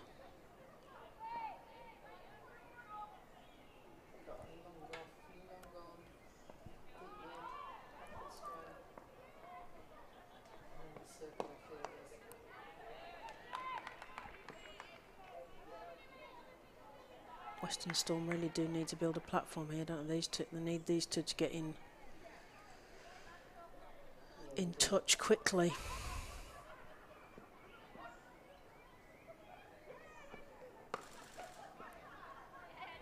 I guess you're thinking, you know, if you get at least one ball, that's a minimum of 30. Yep. And then we'll expect one bad ball and no ball got to hit. Yep. And then we've just got to push ourselves for a couple of good balls after that. There's a chance of a run that Spectacular dive from Amy Jones. No. dive there. Pressure from both teams of batters on the field, is there? Baker into Wraith. Comes forward. And it's all got the red ball from it. Yep. Anna Harris signals a leg bite. So they're scampering well, but they do need to find a boundary to keep the pressure on. And it's a question of where are they going to find that boundary, because for the bowlers. There's obviously a plan because it is going to the fielders, and they are quite close. Certainly on the off. Ooh, there's all sorts going on there. There's potential stumping chances. Good over from Baker. Right. Yeah. That was good. Let's do a quick check of the other ground. So, if that's up to date. So, Lightning need 49 off 11 balls, with 5 wickets remaining at Loughborough. And here, Western Storm are 108 for 4. They need 49 runs to win. Nat Wraith on 4, Fran Wilson on 7. It feels like Central Sparks have got a bit more of a squeeze on at the moment, and the pressure is on Western Storm to kind of really speed this up. Fran Wilson needs to get in quickly and get some runs. Potts comes in and Fran Wilson charges her but doesn't get a run because the ball goes straight back to the bowler. And another dot ball adds to the pressure of that need for those key 49 runs to win this game. First home game of the season. Potts running in from the fielding circle, right arm over. Fran Wilson takes a swing and it goes to long off. And Emily Arlott fields, and they only get through for a single. Moves the score on. Do need to be creative now, the batters. Yeah. So this is the time only we should be seeing a few ramps or reverse shots, because they know that they like to drive, and they've got Izzy Wong and Emily Arlott out. Yeah, and Fran Wilson can, although it's not Wraith facing at the moment, Potts to Wraith, and Wraith goes across, and unfortunately, trying to be too funky, gives a catch to Amy Jones, and Amy Jones is not going to miss those ones. So I think it was, it was a sort of fairly light feather, but showing her intent, which was good, to go across and try and do something funky with those gaps, but unfortunately it did not come off for Nat Wraith, who is out for 4 runs. And was called. Yeah. Amy Jones. She just kept still.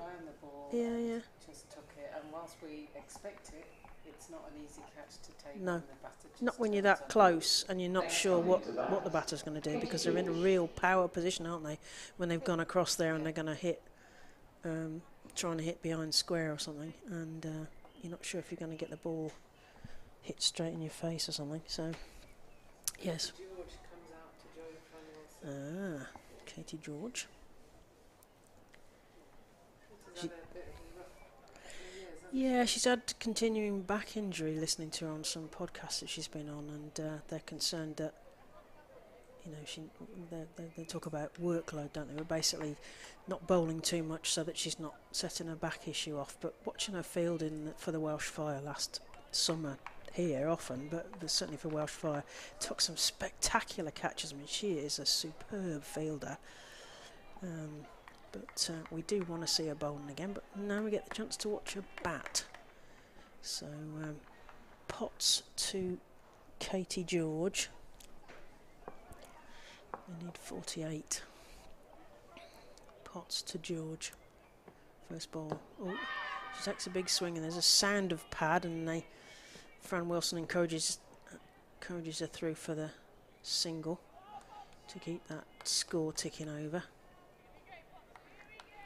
like Amy Jones didn't know whether she should shy there or not. Yeah. So I was like, well, you've got Izzy Wong out here, you've got to take that risk, I would have suggested. Yeah. It was uncomfortable, I think, for Katie George there. So this time it's Potts to Wilson. Right time over. Wilson takes a big swing, and it's gone into that Powell gap, but it's dropped in front of Davina Perrin, so they only get the single out of that one. Again, they're needing to cash in and straight to the fielder. So good field setting from Eve Jones here. They seem to be set well for the bowlers, as Potts comes in to Wilson, who plays that to long on and races through for a single. That was Katie George, actually. Races through for a single and pinches the strike at the end of the over as well. and that's 113 for 5 off 17 overs. They need 44 to win off 7. Oh, it can't be 17. 18 balls. That's right. 45 to win off 18 balls. Some confusion between the. Oh no, we got that. Yes, 45 to win off 18 balls. 112 for 5 Western Storm. And Katie George on 2, Fran Wilson on 9. So it's, yes, yeah. And let me just refresh that, see if I can get any more on that. So Lightning need 44 off 1. What do you reckon, Jane? No. So that's a win for Diamonds against Lightning, unless there's a miracle happens at Hazel Grove. Oh, it's racing away. Gwen Davis after it. She's determined. She's just 2 feet to spare there, Gwen Davis getting into that pocket down in that corner.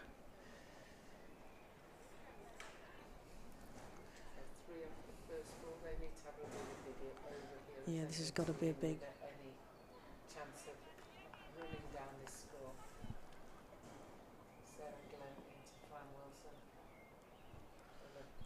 This many times in the nets. Oh yeah, in the England nets. Oh, there's a gap there. No, it's gone for 4. Bit of messy fielding from our lot down there. You start to think, is that going to be 2? And all of a sudden it's 4. Yeah. 7 off the first 2. This could be the over that Storm need and Sparks don't want. Need 38 off 16 balls.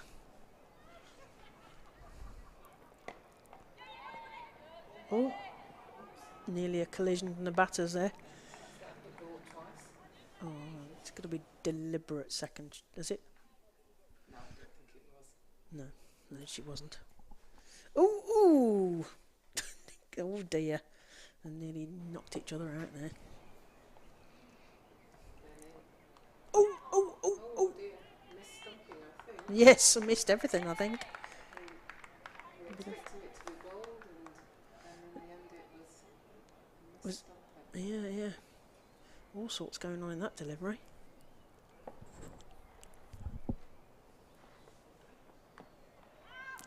Oh. And the umpire says, yeah. 7 off the first 2.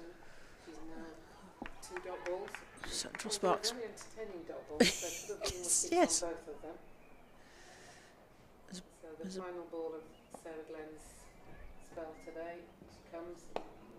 Finally, Katie George connects with 1 and hits it for 1. Now, do you think that's smart captaincy from Eve Jones, letting Katie George get a single off the last ball? She tried on the previous 2 balls to hit it. Well, yes, that's also true. At the end of the day, she's just trying to hit it at the moment. So they need to 18 and over. Yeah. So Western Storm are now 121 for 5 off 18 overs. They need 36 off the remaining 12 balls. And Katie George is on 6 and on strike. And Fran Wilson is on 14. So a bit of pace coming on from this near end to us, close to the pavilion. As the shadows get longer and the day still hot and sunny out there by the look of it. Got a nice breeze coming in here, so Arlott right arm over to Katie George, and there's either a refusal or a little warning from Arlott to Fran Wilson about creeping a bit of space. I suspect it was just not getting the rhythm right. So Eve Jones goes across and gives Emily Arlott a bit of advice, and Emily Arlott winds up her run. Right arm over to the right-handed Katie George, who thumps that, but they just have a single off it. Singles, yeah, the singles will be fine. Singles is all right, you know. That's not to worry about. And yeah. You'd have to do it back over the bowler's head or something, wouldn't you? Short boundary. Arlott into Wilson, who takes a big swing, and that short boundary I just mentioned, she knocks that to long off, and there's a chance, there's a shy at the stumps from Grace Potts, but they get through for 2. Wilson on 16, George on 7. The score is 124 for 5. They need 33 off the remaining 10 balls. It's starting to get tight now. Emily Arlott in towards Fran Wilson. The field closes in. Fran Wilson can only just about get hold of that, but Katie George wants 2 and comes through for 2, and there's... Oh! And they do manage to burgle a 2 there. I think Fran Wilson will need some oxygen at that end with that dive. Desperate dive to get back in. Katie George was not in the mood for a single on that ball. Fran Wilson on 18. George on 7. They need 31 off the 9 balls remaining. Emily Arlott into Wilson. Takes a swing, and then Amy Jones shies at the stumps, and it's a run out the far end. Katie George's run out was an easy decision, I think, for Anna Harris. We're not square with that, but it looked like it was Katie George had kind of given up part way through, running to try and get that single. As the 12ths come on with some drinks. The turning point of the game really was that Davis catch. Yeah, that, and it was a brilliant catch to get Sophie Love. Yeah, and you'd got Wilson and Luff in together. I think that could have been a potential winning combination, wasn't it? Yes. Yeah. Great catch from Gwen Davis. You're right. Next in. Another wicket in that over as well. Yeah.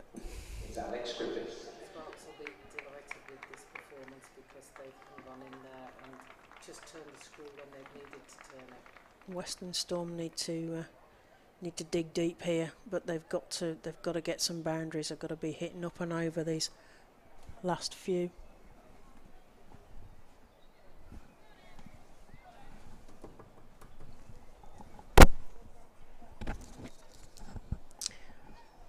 And Emily Arlott into Fran Wilson, who's on 18. And that's up and over Arlott for a single, 126 for 6.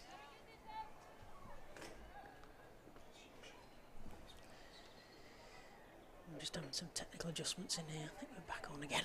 Right. So Arlott to Wilson, who's on 18. Score is 127 for 6. They need 30 off the last 7 balls. Oh, and that's definitely a warning for the backing up batter from Arlott, because she gave her a glance as she went through the crease and didn't deliver the ball. Wilson to face with Griffiths, Welsh player, and that's gone. Yes, that's a wide there from Emily Arlott.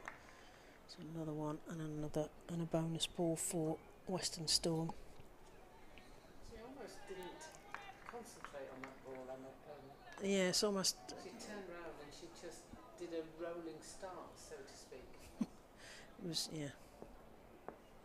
Arlott, right arm over to Wilson.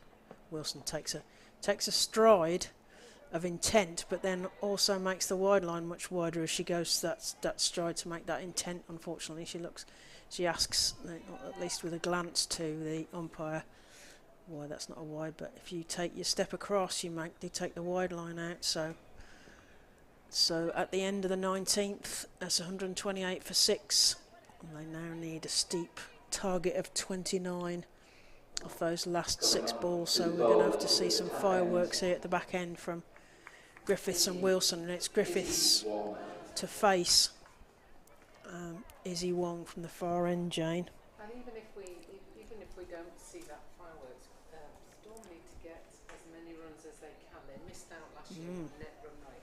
Yeah. So they should have learned that lesson. Wong in and comes off the boot of Griffiths for Legby for the first ball.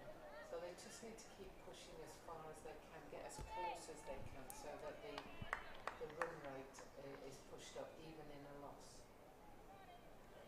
So I think Sparks get the bonus point because Storm didn't get the. In comes Wong, right arm over the wicket to Fran Wilson. Oh, Who full does toss. have a bit of a hit, but Ooh. again it didn't go far enough to get near the fielder. I think these boundaries are quite long. Yeah, Grace Potts pulling out of that. I don't think it was really a chance unless she'd been herring at that one.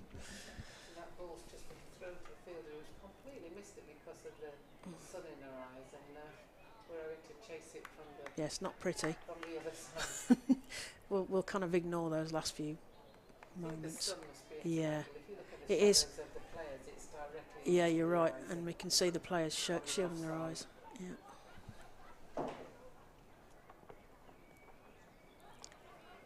It's a So wide leg ball side wide. That'll be another bonus run for. Wilson managed to get her wide in the end. Yes, she can get one that side. Yeah. It's when she takes a huge step either way, she takes the wide line with her. So.